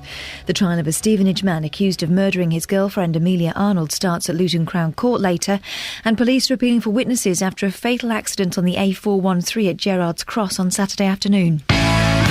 Beds, Hearts and Bucks Sport. BBC Three Counties Radio. The Liverpool striker Luis Suarez faces disciplinary action from both his club and the FA after biting the Chelsea defender Branislav Ivanovic at Anfield during the 2-2 draw yesterday. The Uruguayan has apologised for his behaviour, but Liverpool manager Brendan Rodgers called it unacceptable. And the former Reds defender Mark Lawrenson says the club must take a tough stance in dealing with Suarez. Barry, congratulations. Job done. Yeah, it was nice to get through and not have to come back after have a mid-session interval, so it was nice to win them 4 frames. Sort of like fell over the end and fell over the line there. Sorry, that's clearly not about football. That is about snooker, and I'll tell you about that maybe in half an hour. Oh dear. Manchester United will be crowned Premier League champion tonight if they beat Aston Villa at Old Trafford. Manchester City's 3-1 defeat at Tottenham yesterday means they're 13 points behind United with 5 games of the season remaining. You okay? Focus, deep breath, and away we go. OK, in the Championship, Watford boss Gianfranco Zola says he hasn't given up hopes of automatic promotion. The Hornets beat Blackburn 4-0 on Saturday. They're 4 points from Hull in the second, with 2 games remaining. And Zola says he's positive ahead of their match against Leicester on Friday. No, we're going to go there. We want to win, and we're going to go there and try our best to see how it comes. Tough game, I know, but we are a team that can do crazy things. Finally, MK Dons are staying in League One. You're doing crazy things this morning, Kathleen. Kathleen now, after losing 1-0 to Scunthorpe at the weekend, ruling out a place in the playoffs. Here's their manager, Carl Robinson. Well, I think that we've got to have a good look at where we want to go. Maybe this is a reality check for everybody for where we are. not a reality check for me. It's something that we've known that we've got to work on, and something that we'll look to improve over forthcoming years. And that's your latest news and sport. More from me at 8 o'clock. First of all, I said Catherine. And yes, when I was introducing you, I did forget your name. How could you? I'm desperately trying to. No, I'm not. That's rude. That came out wrong. How can I get out of that? I can't. I forgot your name. What are you going to do about it? Anything else? A bit awkward, this, isn't it? Just a bit. Shall I press a button and we'll move on? I miss David Prever. Aye. This is Iain Lee on BBC Three Counties Radio. I miss Serena. Morning, this is Iain Lee, BBC Three Counties Radio, 08459 455 555 is the telephone number. Do you want to do the news next, producer Laura? Yeah, because actually sometimes our travel news doesn't come through quite as we would have hoped, and I can do that. And I used to read the news once upon a time. I could do it. Yeah. So all right, we'll do that then, fine. Fine, half 8. I'm on standby. Right, hang on a second, there's one at 8 o'clock. You don't even know when the next news is. No. You're fired. Oh. Great weekend for Hemel Hempstead's gymnast Max Whitlock. He became Great Britain's first male European floor champion. I'll be speaking to his coach in a little bit to find out more about what happened. Now, if you've paid any attention to the tabloid newspapers over the past few months, you may have read about predictions of an influx of Romanian and Bulgarian immigrants to Britain next year when restrictions on working are lifted. Well, this morning, a new survey commissioned by the BBC in 2 countries has found no indication of that being the case. In fact, very few of those questioned had concrete plans to move to the UK. The full report on this will feature on Newsnight on BBC 2 tonight at 10:30. But for now, we can get the details on this from our reporter, Gavin Lee, who's in the Romanian capital, Bucharest, this morning. Good morning, Gavin. Hello, morning, Ian. What's Bucharest like? Oh, it's interesting, actually. There's a certain beauty to it. It's, Romania itself is one of the poorest countries in the whole of the EU, so you can tell that there is a fair bit of poverty in and around the city centre. It's nice today, it's nice in the sun. There's a lot of Soviet sort of square block-type buildings in and around Bucharest, but, it's got the feel of, if you've been to Brussels about it, that sort of the old, nice style buildings. It's got a bustling heart, anyway, to it, but as you leave Bucharest, you do get a sense of Transylvania that's all around Romania and sort of Vlad-type country. But no, it's an interesting place to be. Gavin, talk me through the survey and what people have said. Well, the point is, and the point of this, you go back to 2004, and all of the problems that came off the back of so many countries, mainly Eastern European countries, Poland in particular, emigrating to the UK, and those numbers being something like 5-fold what the predictions were. There were ultimately 2.2 million people have emigrated to Britain from elsewhere in Europe between 1997 and last year when it was taken, and that was many more than was originally predicted. So this is a survey to try and look at all of the hyperbole, which some newspapers, the Express in particular, have said 29 million Bulgarians and Romanians could be on their way. Well, the population of both countries is 29 million, so it will be difficult to imagine that all of them will be coming over. Right. Exactly, yeah. Certainly the people I've spoke to suggest it might be otherwise, but ultimately there was a few questions that they asked about 1,000 people in Romania in different parts, 1,000 people, just over 1,000 people in Bulgaria. Firstly, whether they'd considered moving to live and work in another EU member state. A third of those in Romania said yes, just over a third in Bulgaria said yes, the rest said no. Then asked where they wanted to live. Around 8% of Romanians and 13% of Bulgarians said they'd consider the UK amongst other countries.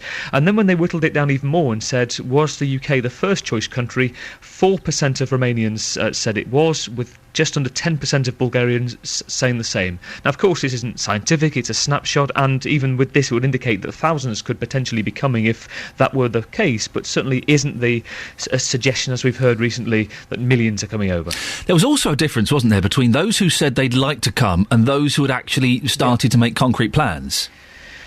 Yeah, quite a difference, actually. It was clear from the survey that there's a lot of people who said that it was their desire, but actually when it came down to any intentions, that reduced. So if I just give those figures again, 4% of Romanians said the UK was their first choice. That works out to about 40 people, ultimately, and just under 10%, so around 90 Bulgarians saying the same.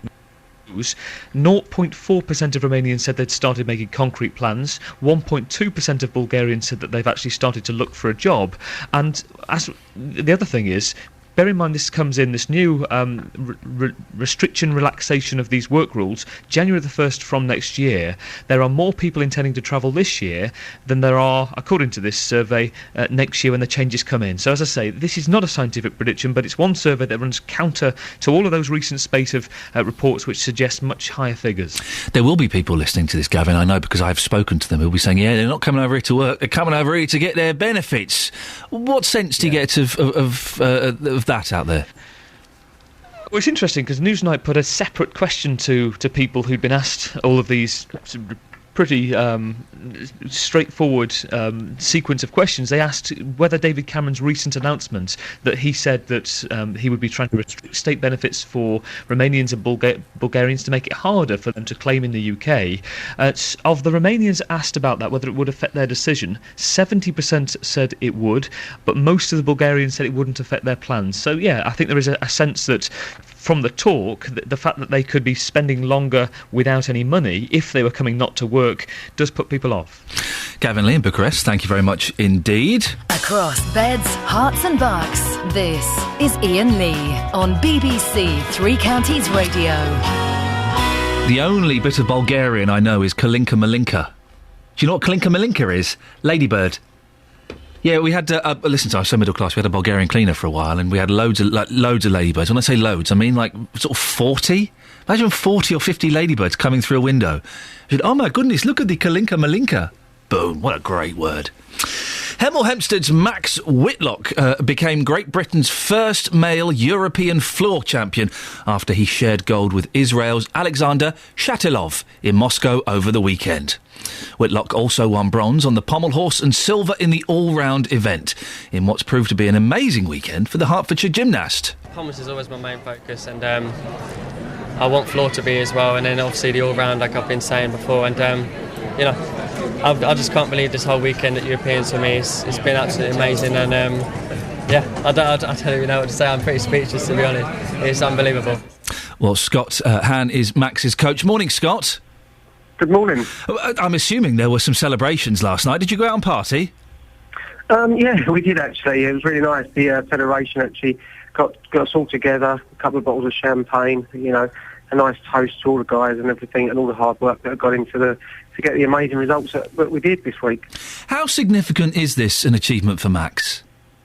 Oh, it's huge. It's a massive achievement. Obviously, you know, to number one, win 3 medals, which is, I believe, is also unheard of, but to become European champion on floor, you know, it's fantastic, and it's a step forward, because obviously his target is to look, you know, with a view to sort of do something similar in Rio, and to start the year and start the Olympic cycle the way he has, it's just been a huge step. It's very significant. There seems to be a little bit of a renaissance for British gymnastics in terms of respect from the public, and also the skills that British gymnasts are displaying, particularly the men, it would appear. Oh, absolutely. I mean, you can't even imagine the work and the research and the investment that's gone into it. I mean, we're very lucky that we're being supported by the lottery and UK Sport, and obviously British Gymnastics, and Max's club, South Essex Gymnastics Club, have played a huge role in that. You know, and we're also a fantastic team, so we all work together, we all pull together, and, you know, the results are shining through, and we're just, you know, I'm very, you know, fortunate to have someone so committed and dedicated such as Max, and together we seem to be doing it right. Can I be honest with you, Scott? I can't watch gymnastics, not because I don't like it. I think it's amazing, it looks wonderful. It scares me. When they're up and about and flipping about and on those bars and those rings, I'm worried that they're going to fall off and break their necks or something. You must see some pretty horrible injuries. It's funny you should say that, because to watch, I think it is quite spectacular and cutting edge. Actually, you've got to remember, these guys, they don't just do these things. They start gymnastics when they're 4 or 5 years old and spend the best part of 10 years just preparing for the chance of the one opportunity to go and complete these skills. So there are actually not very many injuries that happen at all. Is this a sign of good things to come in Rio 2016, is it? Yes, it would be, wouldn't it? Oh, my goodness. That's right, yeah. Well, no one can say yes or no. No one can predict the future. But let's just say that we're certainly doing the right development, and the programme seems to be going in the right way. And if it continues, then I don't see why we shouldn't see some great things happening in Rio. Well, Scott, send our best to Max, and thank you very much for coming on. That's Scott Hann, who's Max's coach. Call 08459 455 555. 08459 455 555. BBC Three Counties Radio. Steve has sent me an email regarding David Lloyd's... David Lloyd's urging, I don't know if it's necessarily a plan yet, but he wants to see the end of adverts in the back of newspapers advertising, prostitutes, basically. Steve has emailed ian.lee@bbc.co.uk. As long as those involved are paying tax on their earnings and not dishonestly claiming benefits, then where's the problem? I'll stop you there, Stephen. I would imagine... And this is kind of just a little bit of guesswork. I would imagine that the kind of people that are advertising in the back of the local newspapers, isn't it cash in hand? I doubt people are going to be paying by debit cards. I doubt they're going to be VAT registered.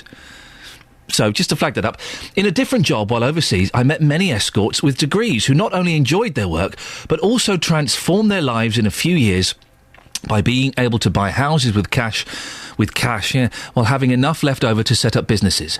In Southeast Asia, if you want pretty girls to attend, for example, a sporting or business event, you approach the local escort agency. You'll have seen this on major motor racing events shown on TV, where scantily clad girls described as models walk around pit lanes and racing cars prior to the start of the race. I don't think they're the same class of woman who's advertising in the back of the Milton Keynes Citizen or wherever. I don't know if they do those adverts there. But I think these women are offering slightly different things. Attitudes towards sex and sexism in this country belong in a different century and have been warped by rhetoric promoting political correctness. By all means, tackle the issues in Hightown and other places that cause inconvenience to the public. But if these adverts were of any real concern, the authorities will have done something about it. They haven't, so the Police and Crime Commissioner should drop it. Regards, Steve. Well, what do you think? Do you agree with Steve? I would say I would be very surprised... By the way, if you are one of these women and you've put an advert in the back of the newspaper, I would so love to talk to you this morning. I would be very surprised if these women are operating on anything other than a cash-in-hand basis. The majority of them. I would doubt they're VAT registered. I'd be very surprised they got an accountant and it's all going through the books.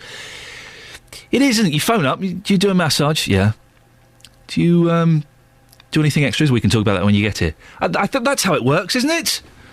I'm sure it is. Steve, I appreciate your email. If you want to email me, you can.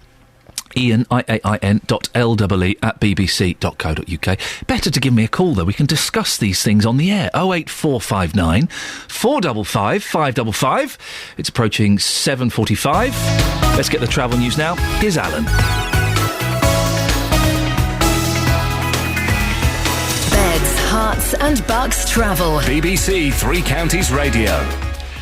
Morning. Well, the M25 anti-clockwise is very slow from junction 19, that's at Watford, round to junction 15, which is the M4. Now, it was already looking quite slow, but we've had reports of a breakdown within the queue between junction 16, the M40, and 15, which is the M4. So a breakdown just adding to delays. The M1 southbound is slow from the Toddington services towards junction 9, that's at Redbourne. But elsewhere looking OK, a little bit heavy on the M40 towards London from junction 2, Beaconsfield towards the M25, but nothing out of the ordinary. We've got a good service now on all train lines. Alan Cowie, BBC Three Counties Radio. Alan, thank you very much indeed.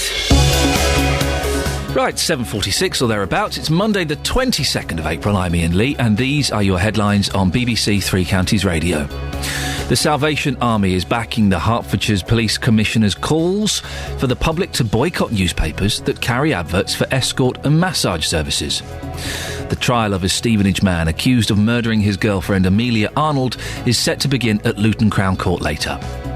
In sport, the Liverpool striker Luis Suarez faces disciplinary action from both his club and the FA after biting the Chelsea defender Branislav Ivanovic at Anfield during the 2-2 draw yesterday. Coming up, we'll be hearing more about your reactions to Liverpool striker Luis Suarez.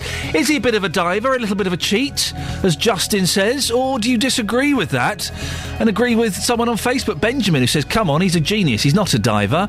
And also, what have you bitten that you shouldn't have bitten? 08459 455 555. But before that, here's the weather with Kate Kinsella. Beds, Hearts and Bucks weather. BBC Three Counties Radio. Well, it's not a bad start to the new working week. Temperature-wise, across all three counties, between 5 and 7 Celsius, so it's a relatively speaking mild start to the day. There is a bit of cloud around for some of us, particularly over Buckinghamshire and parts of Hertfordshire at the moment. Some of that thick enough to produce 1 or 2 spots of rain, but it's unlikely for most of us. Other parts of the region, though, we're looking at sunshine. So parts of West Hertfordshire, beautiful sunshine at the moment, but it will become hazy and the cloud will thicken from time to time through the course of the day. But it is feeling warm in the light southwesterly wind. We are looking at a maximum temperature later on this afternoon of around 15 Celsius. That's 59 degrees in Fahrenheit, and that's pretty much the seasonal average, so we're back on track for the time being. Now, the cloud will stay with us this evening and overnight tonight, and again thick enough to produce 1 or 2 spots, but it will become dry eventually. And it's a mild night, minimum down to 8 Celsius, 46 degrees in Fahrenheit. For some of us, it could actually be a little bit warmer than that, 9 or even 10 Celsius overnight. So it's a mild start to Tuesday. Bit of cloud around first thing, but some sunny spells tomorrow as well. Light winds, and that temperature will be getting a little bit above the seasonal average. Tomorrow looking at a maximum of 17 Celsius. That's 63 degrees in Fahrenheit. That's your forecast. Thank you, Kate. Tackling your consumer problems. Sylvie wasn't happy with the quality of her telephone line. Kate's having problems with her leaky garage roof. The JVS Show. 5 times they've not turned up for the appointment. I've still got the leak, which is obviously getting worse. Fighting for your rights. I went to speak to your telephone company and I said, look, what on earth is going on? The JVS Show. Have they managed to fix the problem with the internet? Yeah, it's fantastic. Absolutely wonderful. It could not, well, it would not have happened without your intervention. If you have a consumer problem, we can do the same for you. It took one phone call from yourselves, whereas I've been trying for over 6 months. The JVS Show. Weekday mornings from 9 on BBC Three Counties Radio. So to celebrate the magic of Luis Suarez, not the magic, he's a naughty, naughty man. To celebrate the magic of biting, we're asking this morning, what have you bitten that you shouldn't have? When I was younger, I was a big biter. Oh, I used to bite all the time. I loved it. I loved the sensation of it. Would bite my sister. I bit the cat's paw. I remember that I can feel it. I can feel the taste of the fur on the roof of my mouth and the pads on my tongue. I can feel it now. Oh, and I bit that paw and then I threw Toby down the stairs. I know, awful. And my mum gave me such a rollicking. I said rollicking. And to to teach me not to do it anymore, she bit me. And I stopped. We had a fella chewing gum, blew a big bubble, popped it, started chewing again, something crunchy and sour. There was a ladybird in there, a Kalinka Malinka was in there. We've all eaten flies, haven't we? Aye, disgust. I seem to remember as well being 15, working in B-Jams, and for some reason I was showing off to a girl. This is why I didn't have a girlfriend for years. I was showing off to a girl. I poured Castrol GTX over my chips. Yeah, I know, and I ate one. Oh, I ate more than one because I was showing off to a girl. No wonder it was several years before I actually got a girlfriend. 08459 455 555. Things you've bitten that you should not have bitten. Well, the reason we're talking about this is because of that naughty Liverpool striker Luis Suarez, who's apologised for biting the Chelsea defender Branislav Ivanovic during the Premier League game at Anfield yesterday. The incident happened in the second half of Liverpool's 2-2 draw against Chelsea. Suarez said he's let down everybody at his club. Well, our reporter, Justin Dealey, knows a lot about football and, indeed, a lot about biting. Justin, what have people been saying? People are not happy. Yes, I'm sorry for biting you. An incredible apology. Well, I mentioned this at about 6:20 this morning, Ian. I was going to go out into the streets and simply say the name Suarez, and then I was going to see what people said next. Well, I've done that in Luton this morning, and this is what happened. Up first is Robert. Robert, Luis Suarez. Yes, he called himself a footballer, professional outlet, and he's disgusting the way he performs, or way he did perform that night. That's no way a sportsman to behave. I mean, there's a limit. and there are guidelines. I'm a sports person all my life, and that's unacceptable. OK, Michelle, Luis Suarez. OK, what I would say is that it was unexpected, unprecedented and not professional. Disgraceful and animal. Alan, Suarez, what's the next words out of your mouth? Disgusting.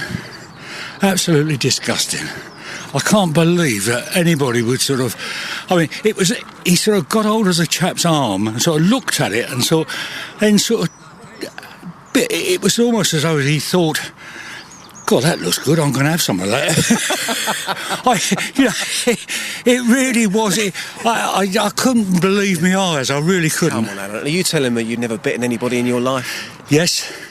Yeah, I mean, I played football. I've given a love bite. Hang on a second, we've got but not to another fella. So it's disgusting, he should be banned? Yes, oh yes, definitely. Yeah, oh, I think so. He should have been banned last time when he did all this diving, but no, that's the final straw as far as I was concerned. That gentleman was very out of breath. Yeah, he was. He was so angry. He was so furious. He was breathless. Justin, come on now, because we know that Benjamin on Facebook is unhappy with you. Where are the ones of people supporting him? Because I know you must have some. None at all.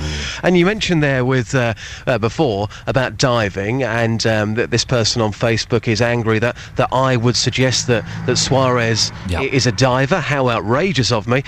You've heard Alan there saying he should have been banned before for diving. I think anybody who watches football, who is a real football fan, will identify that player may be a bit of a genius, but also he's a diver, I'm afraid. He is a diver. Well, Matt's posted on Facebook. Have a listen to this. Ben, he's talking to Ben Field, who was very angry with you. Ben, be a realist, mate.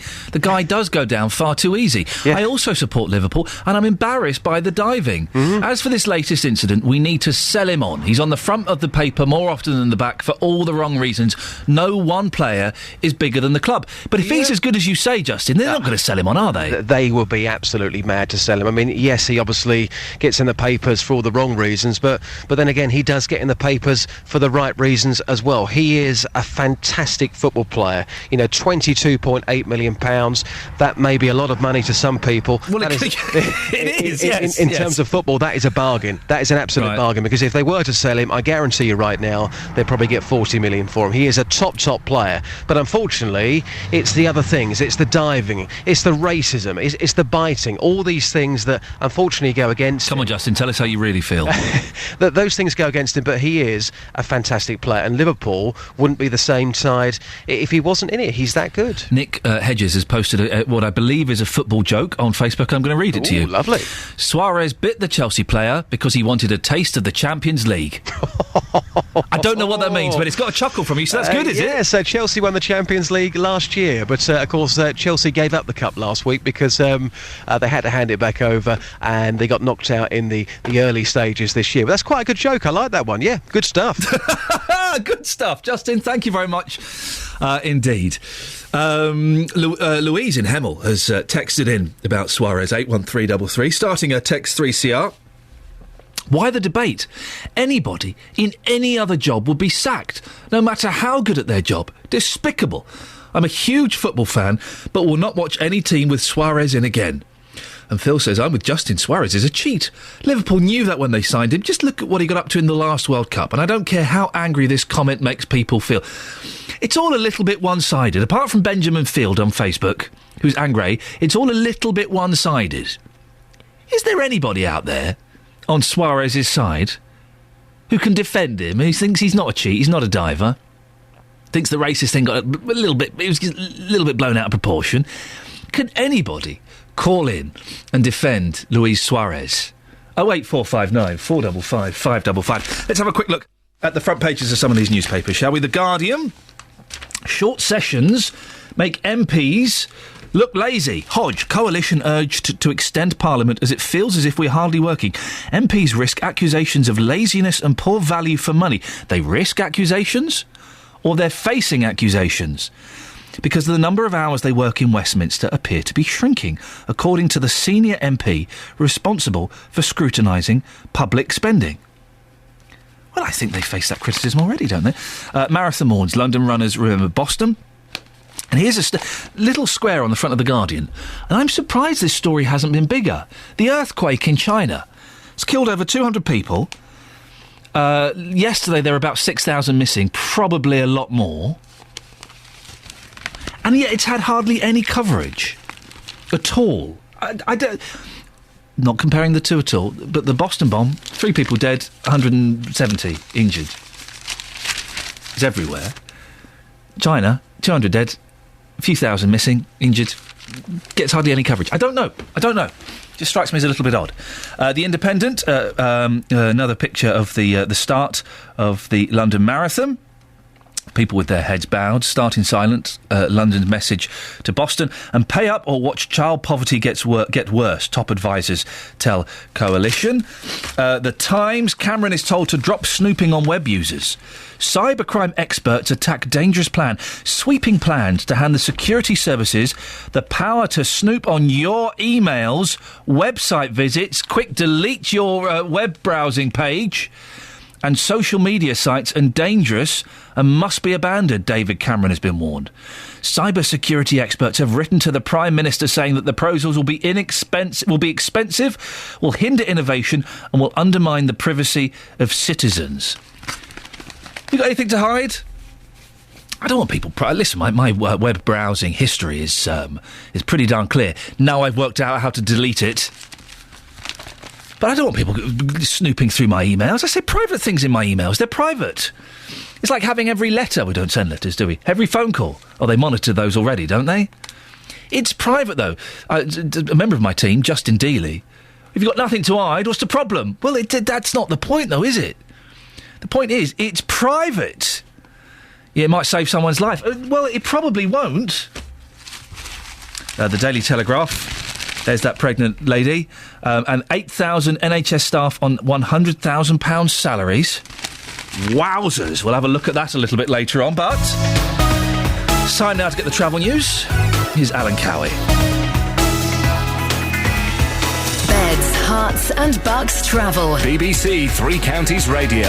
Well, I can see on the cameras that the M25 anti-clockwise is very slow from junction 19 at Watford round to junction 15 at the M4. And we've had reports of a breakdown within the queue as well between junction 16, the M40, and 15, which is the M4. That's also slowing up the M40 coming towards London from Beaconsfield, and also the A40 heading out of London through Hillingdon towards the M25 looking slow. The M1 southbound is heavy from the Toddington services towards junction 9. That's the A5 at Redbourne. And Stevenage, the A1M southbound is slow. That's junctions 8 and 7. But we've got no major issues on the trains. Alan Cowie, BBC Three Counties Radio. Alan, thank you very much indeed. 08459 455 555. We have two things on the go that potentially could be linked. They're not, I assure you. We celebrate the magic of biting. What have you bitten that you shouldn't have bitten, or you regret biting? And also those adverts in the back of newspapers for prostitutes. Should they be banned? We'll talk about this and more after the news with Catherine. Getting beds, hearts and bucks talking. This is BBC Three Counties Radio.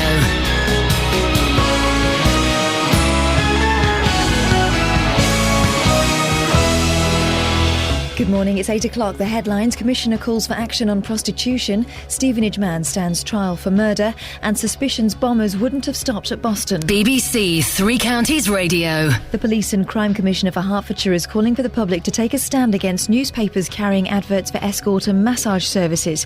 David Lloyd suggested the move as part of his efforts to get civilians to take a more active role in law and order.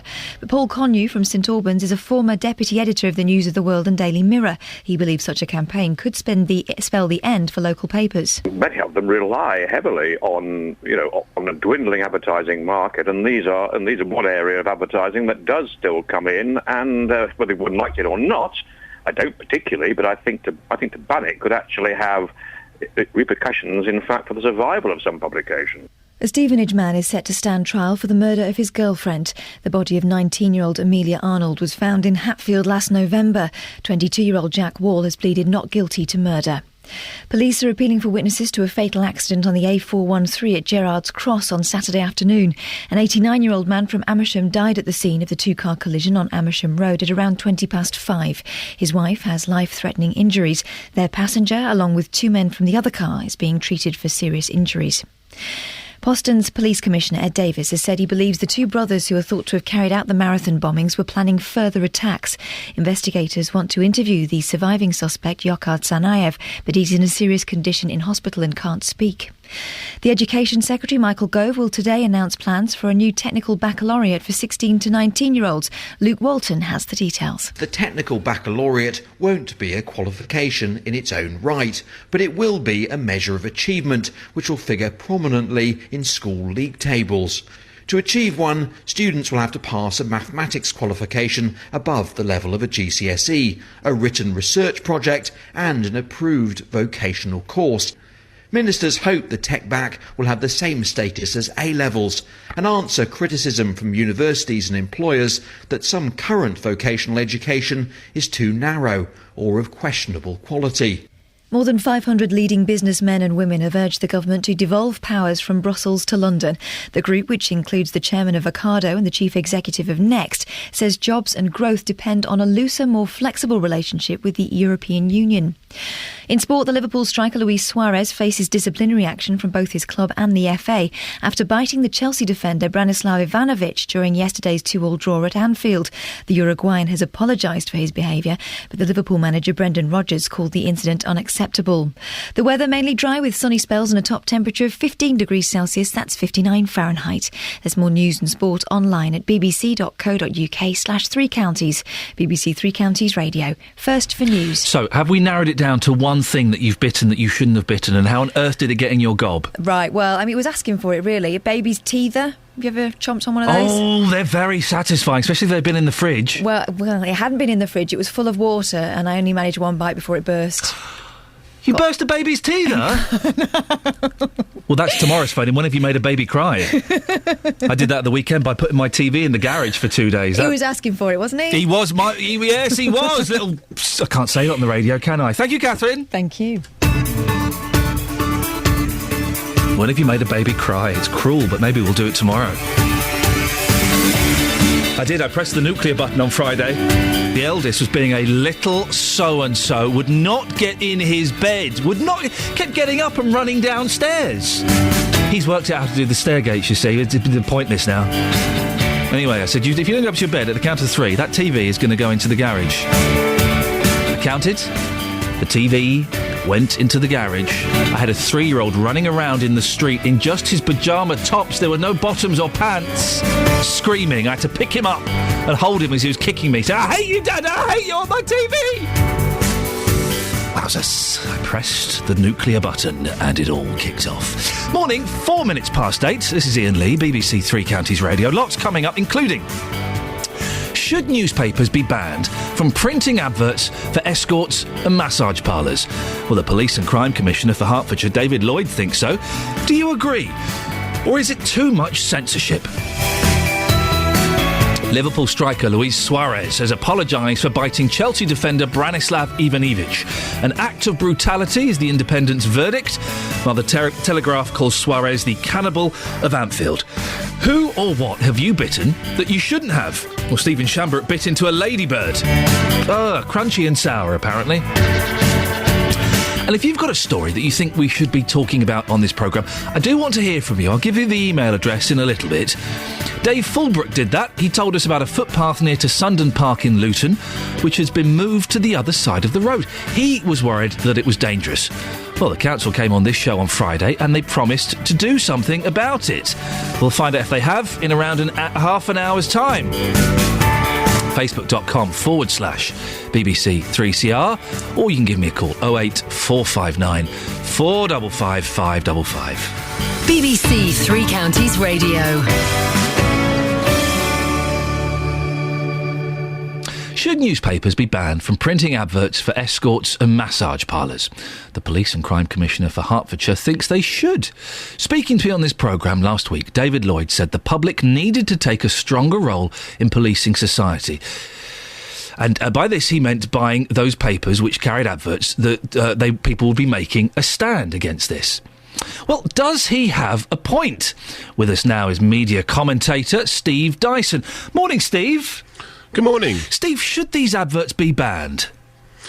Well, whether they should be legally banned or not is a legal question, a parliamentary question. I think the editors of the papers themselves should not be allowing indecent comments, pictures and suggestions within their own columns. You wrote an article about immoral earnings. Tell us more about that. Well, the article's based on my background. I used to be the editor of the Birmingham Mail. And when I first became editor, I spotted some of the adverts in the paper. And although I couldn't stop the adverts as such, because that was a commercial decision, what I could do was clean up some of the language and pictures that were used. So instead of having half-naked ladies and quite brutal comments as to what services they provided, I made sure that they were clean adverts. But it got me looking into it more generally, and I found out that more than 80% of adverts in the massage sections of local newspapers, according to research, more than 80% are fronts for brothels. Not only that, but some charities believe that these brothels are not independent ladies running businesses. They are men, groups, clubs running groups of foreign ladies and sex trafficking them into this country and offering their services on the web. That's some research found out by various people, including the Poppy Project down in London, Eve's Housing, a charity that looks after women trafficked into the sex trade. And they claim that these newspapers, local newspapers, by carrying these sex ads in their personal ads, in their classified pages, are actually furthering brothels and the people who run brothels, which is, of course, not always the women themselves. But you didn't take the adverts out, or did you after discovering this? No, I didn't take the adverts themselves out. I cleaned the adverts up, and you asked me what the article was about. The article was about the wider subject. In terms of what I did and what other newspapers, some have done, is not allow adverts which are indecent in newspapers which are supposed to be family newspapers. I've picked one up this morning. There's a newspaper in this area, and the acronym MILF is used in one of its adverts, which we all know what means. And I say that that's not a decent advert, acronym, description to have in what's supposed to be a family newspaper. But yet you didn't withdraw the advert, Steve. I'm curious as to why not. Would your paper have, at the time, been able to afford to lose that revenue? I think that's what the claim is, I guess, that papers are earning a lot of money from this kind of activity. A company called Newsquest, which is a publisher, they did stop publishing what are known as sex ads. And it was estimated that in just one county of England, Newsquest in the Hampshire region lost £250,000 in a year because they refused to have these sorts of adverts in there. And so the publishers, the owners of newspapers, are going to lose money if they stop publishing the adverts entirely. And that's a decision for them. An editor can't stop what adverts go in. What an editor can do is make sure that the adverts do not go against the principles of his newspaper. So if it's a family newspaper, why would you allow an acronym like MILF in? Why would you allow some of the other descriptions which are getting into newspapers in there? So there's two arguments, really, and you're right. As an editor, I didn't withdraw the adverts, I cleaned them up.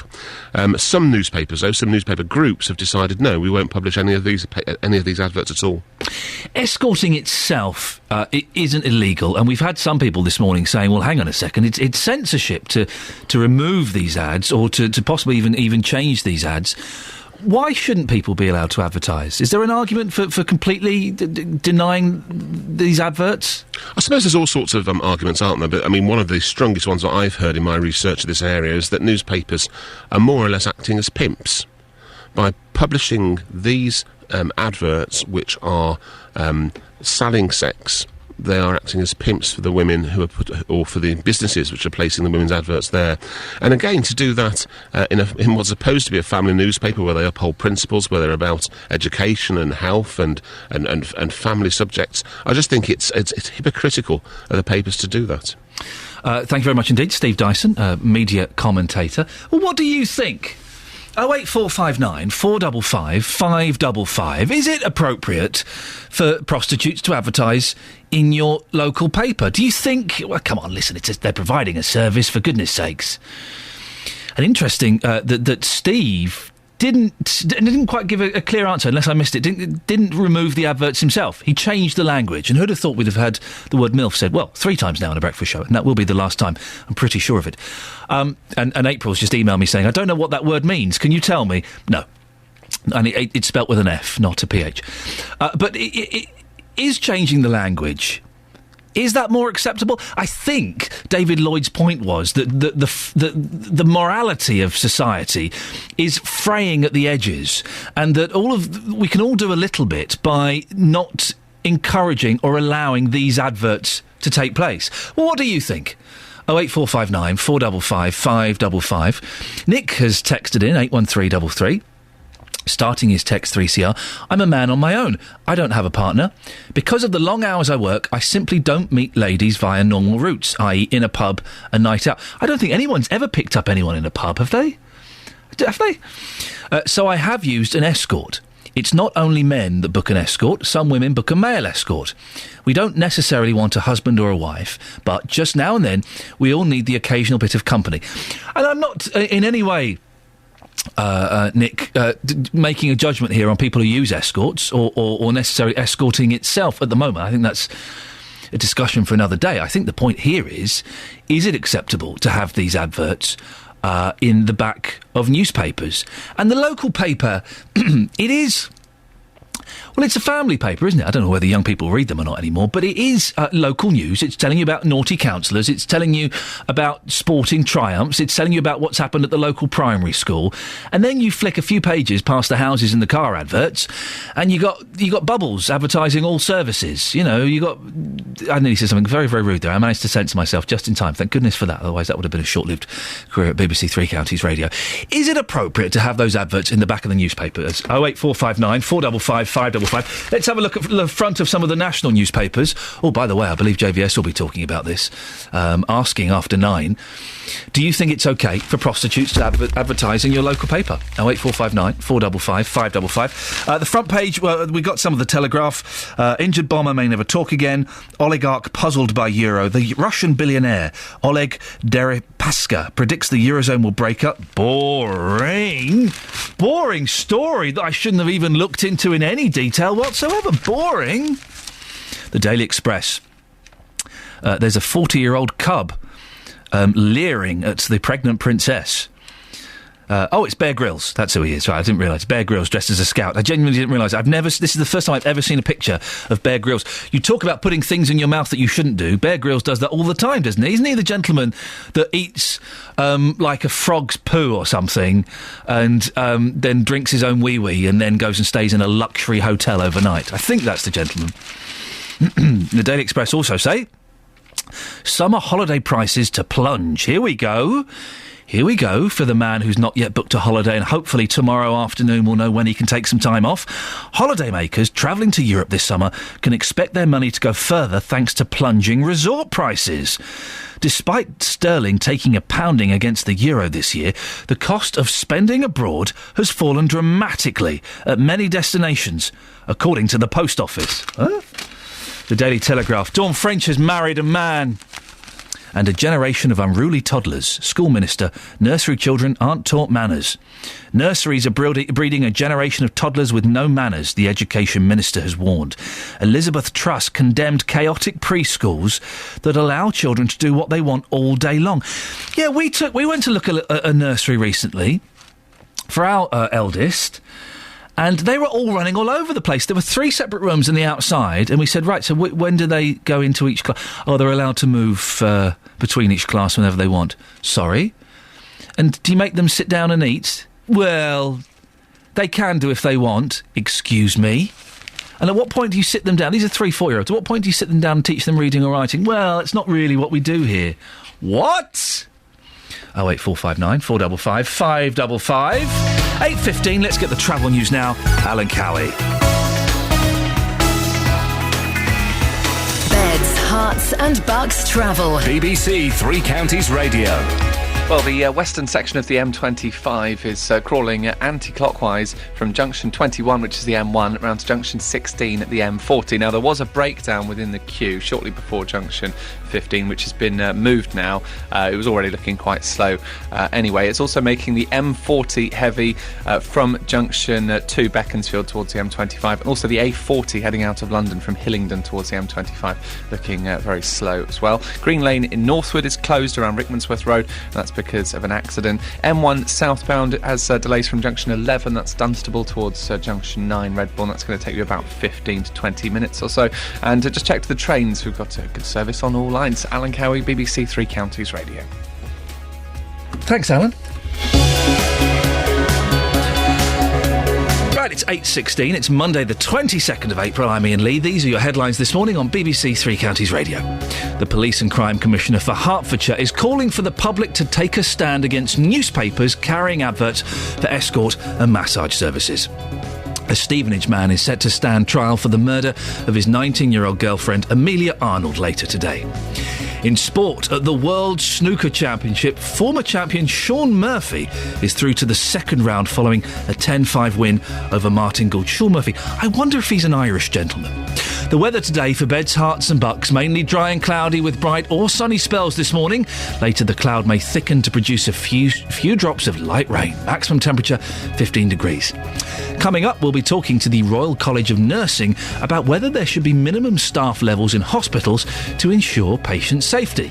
08459 455 555. BBC Three Counties Radio.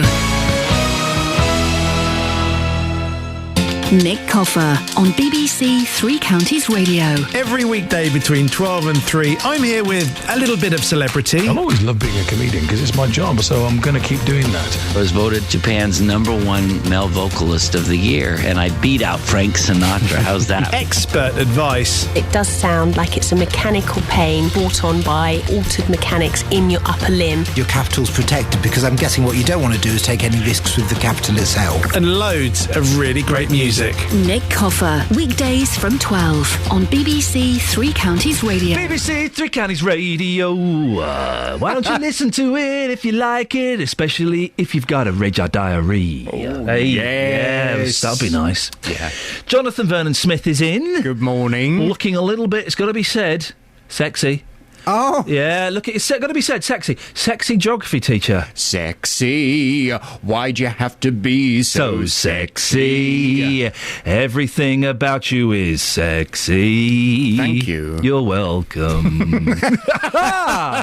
Seriously, listen, composers out there, I know we have a gentleman who listens to the show who composed a song for the Eurovision Song Contest. Didn't get in. But if he's listening... It was good, that song, wasn't it? Do you remember that fella? I do. He was good, so we should get him on. We should, and it'll be the Eurovision Song Contest soon. Well, it will be. We'll get him on as our Eurovision correspondent. And maybe he'll write you and JVS the song. Well, this is what I'm saying. we need a musical written for us. Musical? Imagine you and me... Well, like Blood Brothers. Yeah, something like that. Imagine that if we do it at that... what's that place called in St Albans, that theatre? The Alban Arena. The Alban Arena. Yeah. JVS and Iain Lee, you can even have your name first. You're doing a little bit better than me at the moment. Yeah, it makes sense. It makes commercial sense. And it's you and I, and it's a musical. And it's starring us. And we could be brothers in it.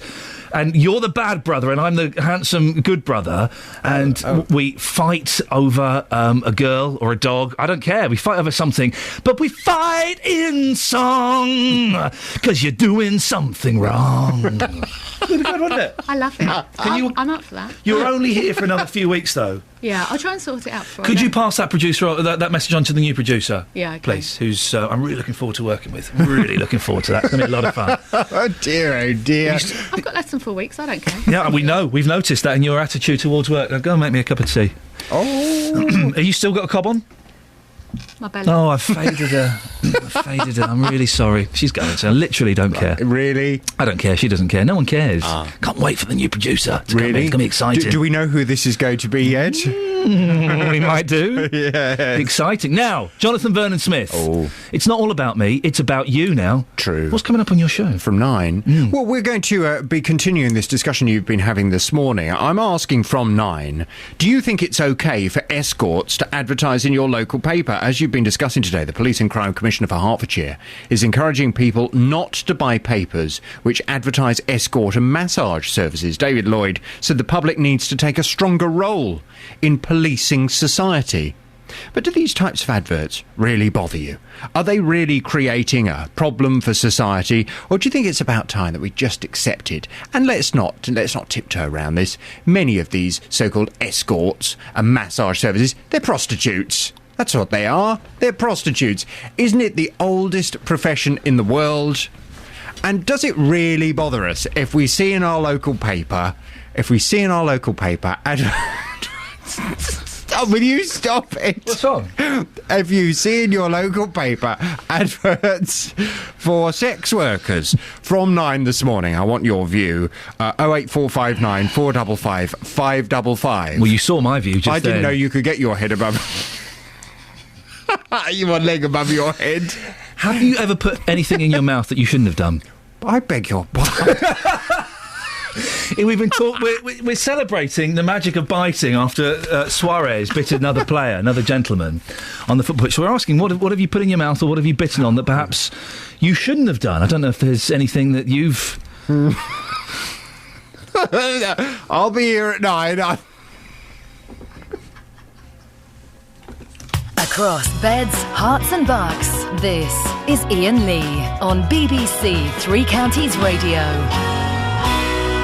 Always worth a listen. JVS at 9 o'clock. You can email him if you want. jvs@bbc.co.uk. If you want to get in touch with them for the show, just put your phone number, a couple of lines about what you want to talk about, and they'll get back in touch with you. That's also a good address to write to if you've got a consumer problem. I do think the Consumer Hour from 11 is one of the best bits of radio, and I'm so lucky because I can listen to it when I'm driving home. I can finish about 11, get in the car, I drive slowly and listen to the whole hour. Wonderful stuff. Always worth a listen. 08459 455 555 is the telephone number. The reason we're asking, what have you bitten on that you perhaps shouldn't have had? What have you had in your mouth that didn't really belong there? Suarez, this naughty footballer, has bitten another football player over the weekend. It's a ridiculous picture. What an idiot. What an idiot. Well, what have you bitten on that perhaps you shouldn't have bitten on? 08459 455 555. Very few people have been able to defend Suarez, apart from Benjamin Field on Facebook, who says, firstly, Suarez is a genius, and I'm angry with Justin's comments, calling him a diver, making him apologise. Thank you. No one else seems to agree. Phil says, what will he do next? Deliberately handball on the line to stop a clear goal? Oh, he's done that already. And John says, if he's that good, then Liverpool should enrol him into some psychiatric counselling to look into his personality issues, because there is certainly something not right. Well, what have you bitten on that you shouldn't have done? 08459 455 555. And if anybody can phone up and defend Suarez, I'd love to hear from you. Hardly anyone seems to have a good word to say about the gentleman. On a completely different note now, the Royal College of Nursing said the number of staff on NHS hospital wards is regularly falling to unsafe levels. It's calling for legally enforced rules on the nurse-to-patient ratio at its annual conference, which begins in Liverpool today. Howard Catton is the head of policy from the Royal College of Nursing and joins me now. Morning, Howard. Good morning. Howard, how serious is this problem? Look, this is a significant problem. 1 in 10 nurses are telling us that they feel that staffing levels are inadequate. As of concern, ward sisters, those people who have responsibility for making decisions about staffing levels, nearly half of them are saying that there have been occasions where they ask for more staff because in their professional judgment that's needed to look after patients and to meet their demands, and those requests are not authorised or are turned down for financial reasons. We also know that there are posts which are being frozen and not recruited to, and posts being cut. And when we stretch our nursing staff so thinly and too thinly, there are real risks to patients. The risks of patients developing pressure ulcers, having trips and falls, a medication error, those risks we know go up when we don't get the right numbers of staff to patients. You said that staffing levels are falling to unsafe levels every day in some cases. Is this across the board, or is it certain health trusts worse than others? There is variability. There's not only variability between different hospitals, but you can find even within one organisation there are areas which are well staffed and others which aren't. And that's why we think that in terms of setting this sort of guarantee of safety for patients about a minimum level, that would be a good thing. So, of course, hospitals need discretion to respond to local needs and demands. But if you go into an acute medical or surgical ward, to know as a patient that your nurse is not going to have more than 8 patients to look after per shift would offer reassurance to you. Indeed, when I take my daughter to the nursery, I know the number of care workers who are looking after children. So I don't see it as this rigid, inflexible mechanism as some would criticise it for. I actually see it as reassurance to patients about a basic, fundamental level of safety. But of course, people can go above and beyond that as well. So, what exactly are you proposing, Howard? Is 8 the optimum number of patients per nurse? Look, it varies from specialism to specialism. In intensive care, you'd want a 1-to-1. If you were looking after children, then it may be 1-to-3 or it may be 1-to-4. But for acute medicine and surgery, as I said, we know the point at which the number of nurses per patient, where risks to patients significantly go up. And this has been done in other countries, in Australia, in New South Wales and Victoria, and over in California. They have mandated levels. Their levels are around 1 nurse to 5 patients. And that's been hard fought for, but it's been very positively received, not just by patients, but also by nurses who say, look, the workload, the stress, some of the burnout that used to come with work, there are some of us who were getting to the point where we were thinking about leaving, but because we know that there are these safe levels, we're happy to carry on working as nurses. Huge cuts being made, of course, everywhere across the board, but especially in the NHS. Where do you think they should get the money from? I think if you not the front line, but in terms of the places where you can look, I think there are big issues with waste. We've highlighted just in the last yesterday the amount of paperwork that people are doing, which is unnecessary and duplicative.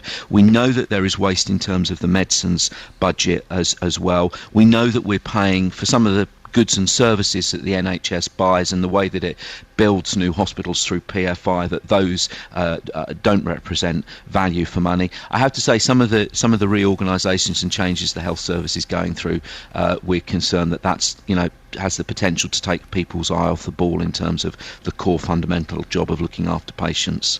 Howard, thanks very much for your time. Howard Catton, Head of Policy for the Royal College of Nursing. 08459 455 555 if you want to get in touch. The last 30 minutes, the two main things we're talking about.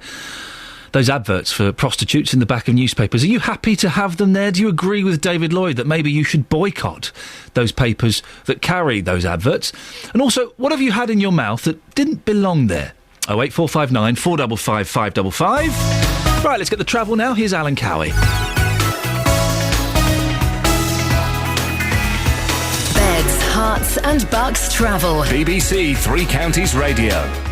Well, nothing significant to report on the main routes. Plenty of traffic around, though, including the anti-clockwise M25. Slow from junction 21, which is the M1 round, to junction 16, the M40. Not helped by a breakdown earlier on, which has been moved. And just a bit slow towards the M25 on the M40 from junction 2, which is at Beaconsfield. M1, London bound, it's heavy from junction 11, Dunstable, towards 9 at Redbourne. That's going to take you about 20-25 minutes or so. Green Lane at Northwood, that's closed at Rickmansworth Road, and that's because of an accident. A couple of bus routes are on diversion. But just check the trains. We've got a good service on all lines. Alan Cowie, BBC Three Counties Radio. Thank you very much, Alan. Let's get the latest news and sport now. Here's Catherine Boyle. Getting beds, hearts and bucks talking. This is BBC Three Counties Radio. Good morning, it's 8:30. The headlines. The Police and Crime Commissioner for Hertfordshire is calling for the public to take a stand against newspapers carrying adverts for escort and massage services. The trial will begin today of a Stevenage man accused of murdering his girlfriend, Amelia Arnold. Her body was found in Hatfield last November. And police are appealing for witnesses to a fatal accident on the A413 at Gerrards Cross on Saturday afternoon. Beds, Herts and Bucks Sport. BBC Three Counties Radio. The Liverpool striker Luis Suarez faces disciplinary action from both his club and the FA after biting the Chelsea defender Branislav Ivanovic at Anfield during the 2-2 draw yesterday. The Uruguayan has apologised for his behaviour, but Liverpool manager Brendan Rodgers called it unacceptable, and the former Reds defender Mark Lawrenson says the club must make a tough stance in dealing with Suarez. They have to seriously be seen to punish him, and punish him in an extreme manner, because you cannot keep going on doing these particular incidents. But also, every time if you're Luis Suarez and something happens, it's besmirching the name, the very good name of the club. A spectacular comeback by Tottenham saw them beat Manchester City 3-1 at White Hart Lane and boost their chances of a top 4 finish. That result means Manchester United will secure a record 20th league title if they beat Aston Villa at Old Trafford tonight. In the Championship, Watford boss Gianfranco Zola says he hasn't given up hopes of automatic promotion. The Hornets beat Blackburn 4-0 on Saturday. They're 4 points from Hull in second with 2 games remaining, and Zola says he's positive ahead of their match against Leicester on Friday. No, we're going to go there. We want to win, and we're going to go there and try our best to see how it comes. Tough game, I know, but we are a team that can do crazy things. MK Dons are staying in League One after losing 1-0 to Scunthorpe at the weekend, ruling out a place in the playoffs. Here's their manager, Carl Robinson. Well, I think that we've got to have a good look at where we want to go. Maybe this is a reality check for everybody for where we are. Not a reality check for me. It's something that we've known that we've got to work on, and it's something that we'll look to improve over forthcoming years. And that's your latest news and sport. More from me at 9 o'clock. We're a team, aren't we? Oh, I hope so. Do you want to do some crazy things later? Can I see an outline before I agree? How crazy are we talking? Oh, an outline of the craziness. Yeah. I'll come up with some ideas. I mean, I know you, and there's my crazy and you're crazy. I'm well crazy. Across Beds, Herts and Bucks, this is BBC Three Counties Radio. Oh dear, oh dear, oh dear. Morning, Iain Lee, BBC Three Counties Radio. We're talking, well, a little recap, excuse me. There we go, probably some of that as well. A little recap on, a story that we picked up on last week. We're also talking about what have you had in your mouth that you shouldn't have had in your mouth. It's all thanks to Suarez, and you can also give us a call if you want to talk to us about those adverts in the back of the newspapers that advertise prostitutes. Don't laugh at me, Catherine Boyle, because I let slip a little potty word by accident. You do it nearly all the time. 08459 455 555 is the telephone number if you want to give me a call. Now, on Wednesday, it's the 25th anniversary of Luton Town winning the League Cup, arguably the biggest day in the club's history. To celebrate, Nick Coffer will be live from the Town Hall steps in Luton, hearing from players, including from the final, including Andy Dibble and Brian Steen. Nick Coffer celebrating Luton's League Cup success Wednesday from midday. Now, here's a little recap. If you've got a news story that you think we should be talking about, I do want to hear from you. You can email me directly, ian.lee, IAIN, .LEE at bbc.co.uk, or give us a ring. Well, that's exactly what Dave Fulbrook from Luton did last week. He was worried about a footpath near to Sundon Park, which has been moved to the other side of the road, leaving pedestrians vulnerable when walking towards the park and under the bridge. So, we sent our reporter Justin Dealey to meet him. Over the last 3 weekends, they've closed the road and bridges at Sundon Park Road, and they've changed the path in to the other side of the road, and you've got children coming along this bridge without no traffic lights now in Toddington Road, and they've got to cross this main road, which is very, very busy, to get to the school at Leland's. Well, I've seen it myself this morning, so essentially what you're saying is before it was on the other side, the children would use the lights, then use the footpath, and it was perfectly safe. Now they're having to cross a busy road to get onto that footpath. Yes, yeah, that's correct. Some part of it, they haven't even got a place to go stand in the middle of the road, so they've got to stand in the middle of the road with no protection to get to the other side. And as we've been looking this morning, we see a boy on a bike he had a very difficult time and he almost hit a lorry. Well, Justin spoke to Dave Taylor from Luton Borough Council to find out if anything could be done. There are light-controlled pedestrian crossings that will be going in to make it a much safer route than it was previously. OK, how quickly is that going to happen? As soon as practically possible. What Weeks, we will months? do, if they do not come Weeks today, or months? No, we will put in temporary pedestrian crossings tomorrow. Tomorrow? Well, that was on Thursday, so the work should have been done by now. Justin Dealey is back at the footbridge this morning. Let's find out what happened. Justin. Iain, the work has sort of been done. This work was meant to be happening on Thursday. Since I was here last time, 2 sets of temporary traffic lights have been installed. Dave is back with us live now. Dave, welcome back to the programme. Tell us what's happened since we last spoke on Thursday afternoon. Well, they put the traffic lights up in Toddington Road and in Sunderland Park Road. The Toddington Road one lights are working. On Friday dinner time, the Sunderland Park run stopped. Now, I believe they just pushed a button, but it didn't. It's absolutely dead. Now, I tried to ring the council up Friday afternoon, but waiting on the phone for about a quarter of an hour to try and get through, it was just impossible. So you're clearly not happy again then? Not regarding the traffic lights in Toddington Road, because you get all these children coming out of the schools, and like this morning we're seeing, they're trying to get across the road, no one's stopping, apart from a few people, and it's a complete danger with those lights not working. And also, under the bridge, they need to have barriers to stop these kids falling into the road, or anyone, because of the heavy vehicles that use the bridge. OK, in saying that, though, the traffic lights are here, so surely that's a start. All the council have got to do is come back and turn them back on again. That's right. Now, I tried to get them Friday, as I say, but I just couldn't get through. But if they work in Friday, they came out and worked them, it'd been perfectly OK. We wouldn't have been here today, because you can see the kids walking across the road. But with those lights up in Sunderland Park, Toddington Road not working, it's catastrophic. I mean, in saying that, though, Councillor Dave Taylor came here, he met you face to face, he's tried to make a difference. You must have some respect for him, surely. Oh yeah, I said to him Thursday, it's a great improvement now these lights are here. Just turn them on. Just turn them on. But they were on, but suddenly the one in Toddington Road's just gone completely off. So you're telling us right now, final question for you, you're telling us right now, as soon as these lights are turned back on, and you've tried to phone the council, you're on hold for 15 minutes or so, as soon as they are turned back on, you are going to be 100% happy. Is that what you're saying? That's correct, Justin. Okay. Yeah.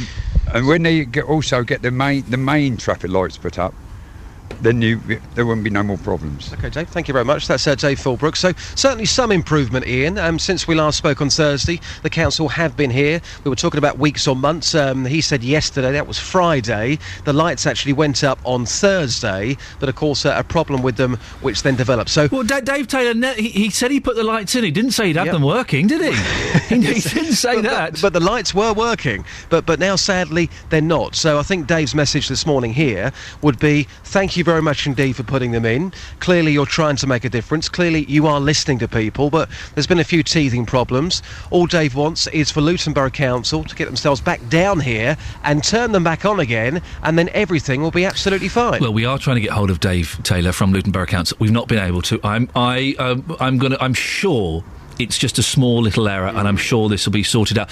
One final thing, Justin. I know that the gentleman you're with, Mr. Fulbrook, was very, very excited to meet you last week. Has that excitement waned, or has he still got Dealey fever? I mean, we shall ask him. Have you still got Dealey fever? I mean, obviously you wanted to solve the problem here, but you seem more excited about meeting me. Has the excitement calmed down a few days on, Dave? Well, I've met you before. Yeah, I'm Roberto, you know what I mean? But you're the best bloke, Justin, you know what I mean? I've never met Iain. I've talked to him. You don't want to? No. Thank you. There you go, Iain. Hey, so we're still happy? Yeah. Sorry, just go away. I'm trying to big him up, and he's being rude about me, for goodness sakes. Sam's in Luton. Sam, you know this area, don't you? Yes, I do indeed, yes. And what do you think about the changes that have been made there? Well, I mean, number one, the traffic lights. I can't see the connection between the traffic lights and the actual footpath. I can't make that connection. Maybe it's just I'm not too bright. I think it's to stop traffic, to allow people to cross safely. Well, there's no pedestrian crossing there or anything either, is there? So, I mean, that sort of rules that out. You've got to assume that the lights are there to let you cross the road. A lot of motorists will not see it like that. I wouldn't see it like that. Oh, there's lights here. People are going to cross here, so I better wait. How would you... Well, if the lights were red, you would wait, wouldn't you? Oh, obviously I would, yes. But, I mean, I don't think that's got anything to do with the crossing. I mean, I think they want to go way back a bit from the roundabout, put a pedestrian crossing in by all means, say 100 metres back. But, I mean, it's the footpath is a disaster they've done. You think that the change they made to the bridge prior to these lights going up has made things worse there? Well, I can't see. I would like somebody... I mean, I've been civil engineering all my life and involved with planning to a degree as well. I can't see what benefit was actually, apart from making it worse, removing it from the opposite side of the road to that side.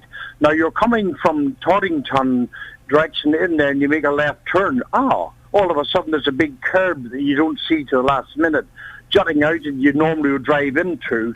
So it throws your vehicle over to the oncoming traffic lane. That's in a small vehicle. Anything large, I mean, it's an absolute disaster. I mean, if they were going to do something there, they should have went under the railway line and made a nice walkway under the track itself. Sam, can I go off on a slight tangent? Yes. Have you ever had anything in your mouth that didn't belong there? Have I ever had? Yes. Yeah, yes, I suppose on occasions, yes. Well, the reason I'm asking is we're celebrating the magic of biting this morning after that naughty footballer Suarez bit another gentleman. What have you...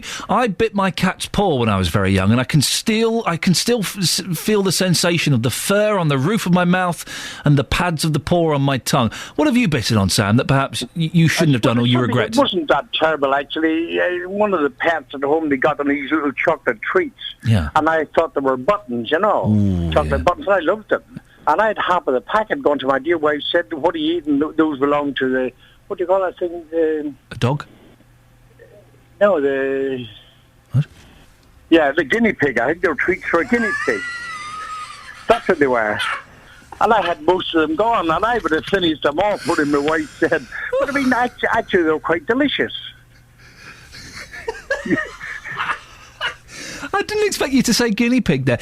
And they tasted all right, did they, Sam? They were lovely, actually. I mean, you don't want to waste those on a guinea pig, for goodness sakes. Well, I mean, it's like dog food. I mean, I know a guy, his wife fed it to him regular tins of dog food, and I mean, she made him stew with it, and he didn't know. I mean, they obviously divorced at the end of the day, but I mean... Well, hang on, sorry, I missed something there. Who made a stew with dog food? Well, this guy's wife, I know the guy well. They're divorced now. I mean, she didn't give it to him once. She gave it to him regular because it was a cheap option. And did he know that there was dog food in the stew? No, he didn't. And he sat there going, this stew... Are you going to make any more of your stew, Ma? This stuff's lovely. Well, I mean, I don't know whether I actually said that to her or not. But... oh, dear. Well, listen, I think chocolates for a guinea pig, you got off lightly compared to your mate. Well, I did, yes. Sam, thank you very much indeed. Well, there we go. 08459 455 555. What's that thing called? Oh, yeah, guinea pig. What have you had in your mouth that didn't belong there? What have you bitten on that perhaps you shouldn't? We're celebrating the magic of biting as we salute Suarez. No one's called in, by the way, to say a good word about this football player. No one. What have we got? 15 minutes or so of the show before JVS at 9. If you can call in, and in defence of Suarez... You'll jump straight to the front of the queue, I promise. Straight to the front of the queue. I don't want this to be a one-sided, isn't he an idiot? But it's looking like, isn't he an idiot? 08459 455 555. And also for the last 15 minutes on the back of the Police and Crime Commissioner for Hertfordshire, David Lloyd, who says that you should boycott your local paper if it contains adverts for prostitutes and massage parlours at the back. What do you think? Do you agree with him? Do you have a problem with these things advertising in the back of papers? Does it tear the fabric of society? What do you think? Oh, for goodness sakes, get over it. Did they provide a service? There's no problem. Some of those adverts are a little bit fruity, a little bit erotic. Facebook.com/BBC 3CR. You can text 81333. Start your text 3CR, or you can give me a call 08459 455 555. It's approaching 9:15. Let's get the travel news now with Alan Cowie. Beds, Hearts and Bucks travel. BBC Three Counties Radio. Well, plenty of traffic around, but no incidents or accidents being reported. The M1 southbound has delays from junction 10 Luton towards 9 at Redbourne, but just short delays now. A1 southbound from Eton Soken towards the Black Cat roundabout at Roxton is queuing. As for the A1M, it's heavy going southbound at Stevenage, that's junctions 8 to 7. The A41 through Aylesbury is heavy from the Woodlands roundabout towards the roundabout at the Esso garage. And the M25, well, anti-clockwise delays from junction 21, which is the M1 round to 16, the M40, not helped by a breakdown earlier just prior to junction 15. Because of that, it's slowing up the traffic on the A40 as well, heading out of London from Hillingdon towards the M25. Green Lane in Northwood has reopened. There was an accident earlier. Alan Cowie, BBC Three Counties Radio. Thank you, Alan. Right, it's coming up to 8:46. It's Monday, the 22nd of April. I'm Iain Lee, and these are your headlines on BBC Three Counties Radio. The Police and Crime Commissioner for Hertfordshire is calling for the public to take a stand against newspapers carrying adverts for escort and massage services. The trial will begin today of a Stevenage man accused of murdering his girlfriend, Amelia Arnold. Her body was found in Hatfield last November. In sport, at the World Snooker Championship, former champion Shaun Murphy is through to the second round following a 10-5 win over Martin Gould.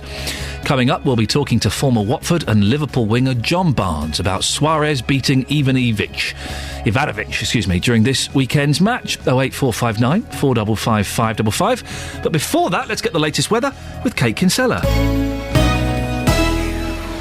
Beds, Hearts and Bucks weather. BBC Three Counties Radio. Good morning. Well, it's not a bad start to the new working week following a rather lovely weekend with sunshine. It continues for a time anyway. Temperatures outside at the moment ranging between 6 and 8 Celsius across the three counties. There's a fair amount of cloud around this morning, but we have seen some sunshine, some hazy sunshine, and more in the way of breaks in the cloud as well. And that's really the story as we head through the afternoon. Now, later on today, the cloud could actually be thick enough to produce 1 or 2 spots of light rain, but it'll barely be noticeable. And if you do notice it, it's not going to last for too long either. It's going to feel pleasantly warm out there, especially if the cloud does break and the sun gets through. We're looking at a maximum of 15 Celsius, 59 degrees in Fahrenheit, which is very close to the seasonal average, you'll all be pleased to know. Now, overnight tonight, we are hanging on to that cloud again, thick enough to produce 1 or 2 spots of rain, but eventually it will dry out. And it's a mild night as well. The temperature only dipping down to 8 Celsius as the minimum, 46 degrees in Fahrenheit. In some instances, it may actually just stay a little bit warmer than that as well. So a cloudy start to Tuesday, but some bright and sunny spells developing, and it's really going to feel pleasant tomorrow if that sun does break through. We're looking at a maximum temperature in the light wind of 17 Celsius. That's 63 degrees in Fahrenheit, and that's your forecast. Thank you, Kate. Weeknights from 7, Mark Forrest. Good evening, Joe. Good evening. Let's talk to Lynn. What's your story? Is there life after the armed forces? They've got fantastic skill set. City Street is great. Fruit, veg. You're telling me the best thing about your local market. It's inexpensive but quality products that's grown locally. How has adoption affected your family? He always says to me, she is my birth mother, but you're my mum. Mark Forrest. Weeknights from 7 on BBC Three Counties Radio.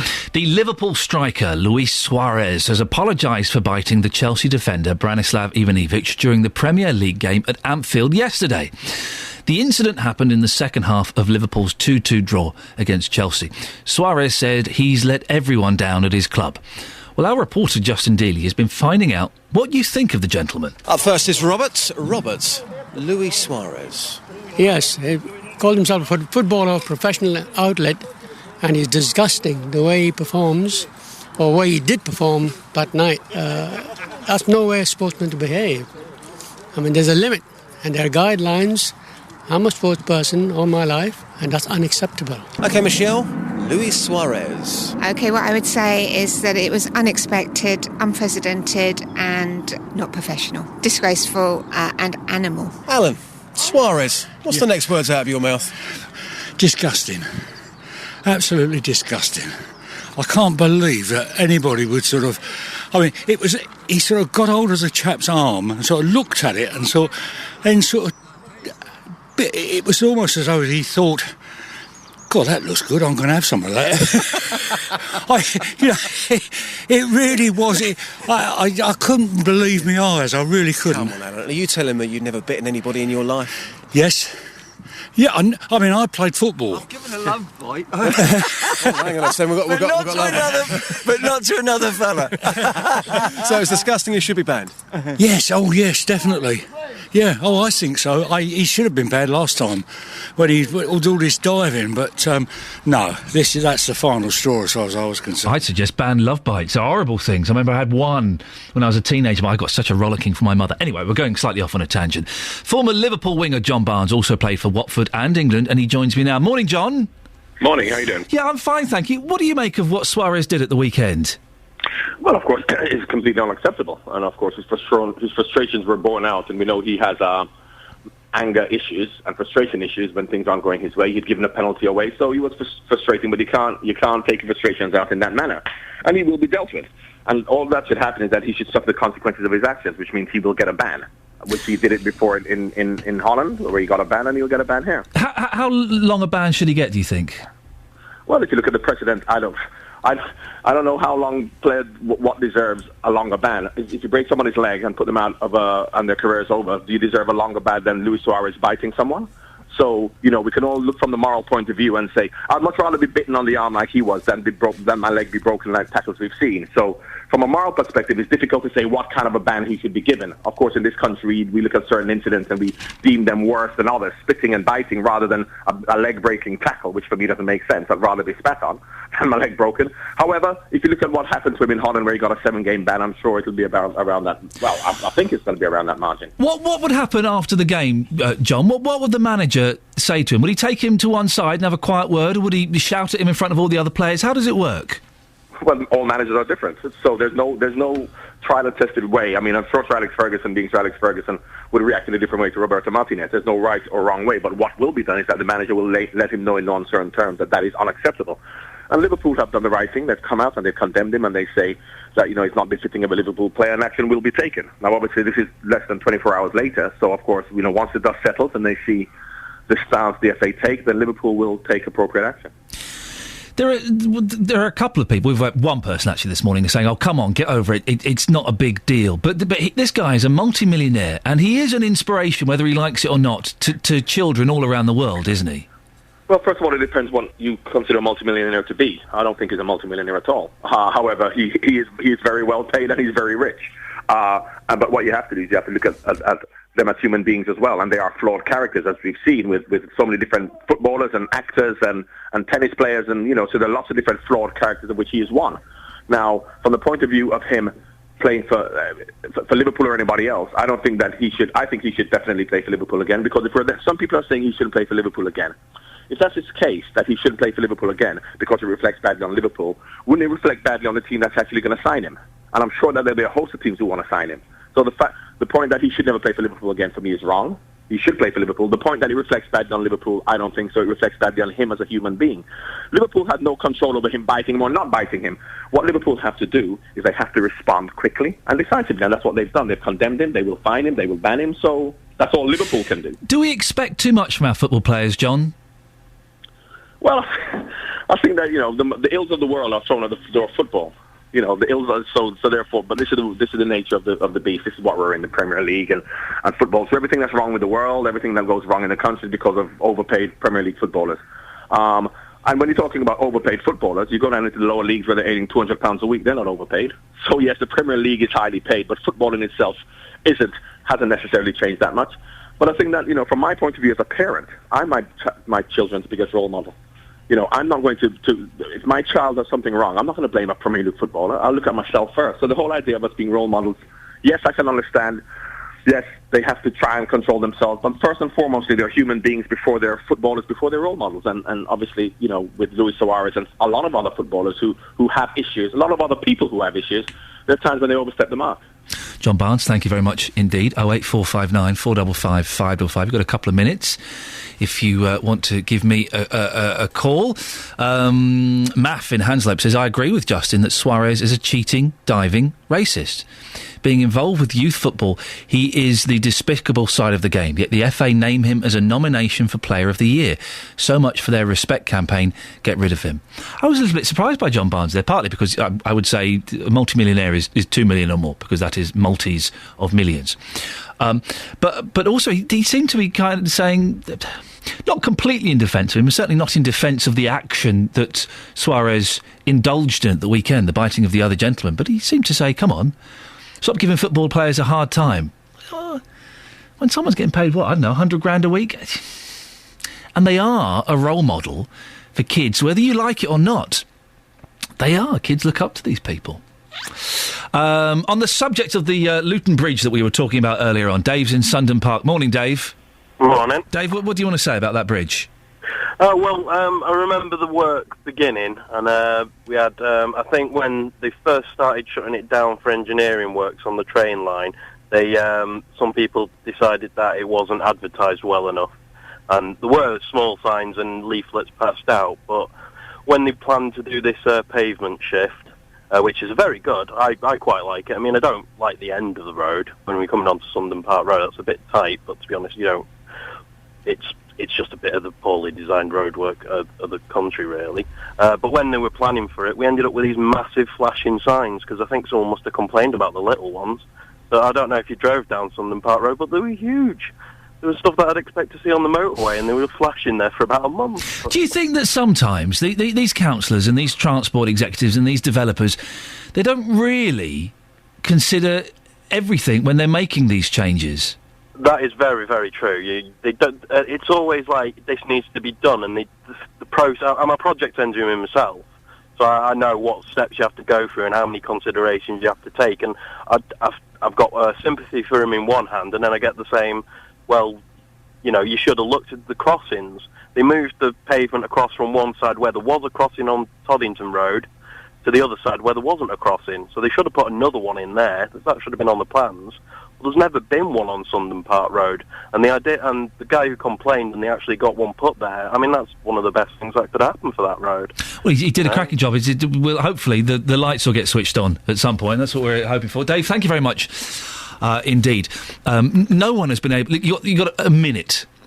The last minute, can anyone call in and defend Suarez? No one seems to be able to at all. Not one of you has got a good word to say about this gentleman. I was surprised by John Barnes. He seemed to be a little bit defensive of Suarez and football players in general. Obviously, he is one, but I would have expected him to be a little bit more critical of what had happened. Stephen has written on the Facebook page, he should be banned from playing football for life. That's Suarez, not John Barnes. Ian, if you bit JVS out of frustration, I've been tempted many, many times, let me tell you, would you expect to keep your job? I could probably put quite a strong argument forward, but yes, I would most likely be asked to stand down. If a McDonald's employee bit a customer, would they keep their jobs? No. Well, it's an odd one, isn't it? I mean, they're not going to get rid of him. He's worth 40 million quid, and they're not just going to say, look, go on your bike, fella. Although the image of me biting JVS is now nestled in my head, and I'm worried that I may actually have to do that at some point. Facebook.com/BBC3CR. You can go there even when we're not on air and leave your comments and suggestions. Let's get the travel news now with Alan Cowie. Beds, Herts and Bucks travel. BBC Three Counties Radio. Well, Monday morning rush hour looking like this, fairly busy out there, nothing out of the ordinary, no accidents or problems to report, but the main A routes and the motorway is quite busy, including the M1 southbound from the Newport Bagnall services to junction 14, that's at Milton Keynes, and heavy as well southbound from 11 Dunstable towards 9 Redbourne. The M25 anti-clockwise delays from junction 21, which is the M1 round to 16, the M40, not helped by a breakdown earlier on, and the A1 southbound from Eton Soken towards the Black Cat roundabout in Roxton. It is queuing, but on the trains we've got no major problems. Alan Cowie, BBC Three Counties Radio. Thank you very much, Alan. Don't forget, if you want to get in touch with the show at any point, you can always send me an email. That's how we got The bridge story was someone phoning us up. You can give us a call, or you can send me an email. Iain.lee@bbc.co.uk. IAIN.LEE@bbc.co.uk. If it's a story that's right for us, then we'll have a little look into it. You might get to meet Justin Dealey. Wowzers! If it's not right for us, we'll pass it on to another show. That's it from me until tomorrow at 6. Ta-ta. Getting beds, hearts and bucks talking. This is BBC Three Counties Radio. Good morning, thank you, Ian. Welcome to the JBS show. I'm Jonathan Vernon Smith. It's Monday. And on today's big phone-in, I'm asking, do you think it's okay for escorts to advertise in your local paper? The police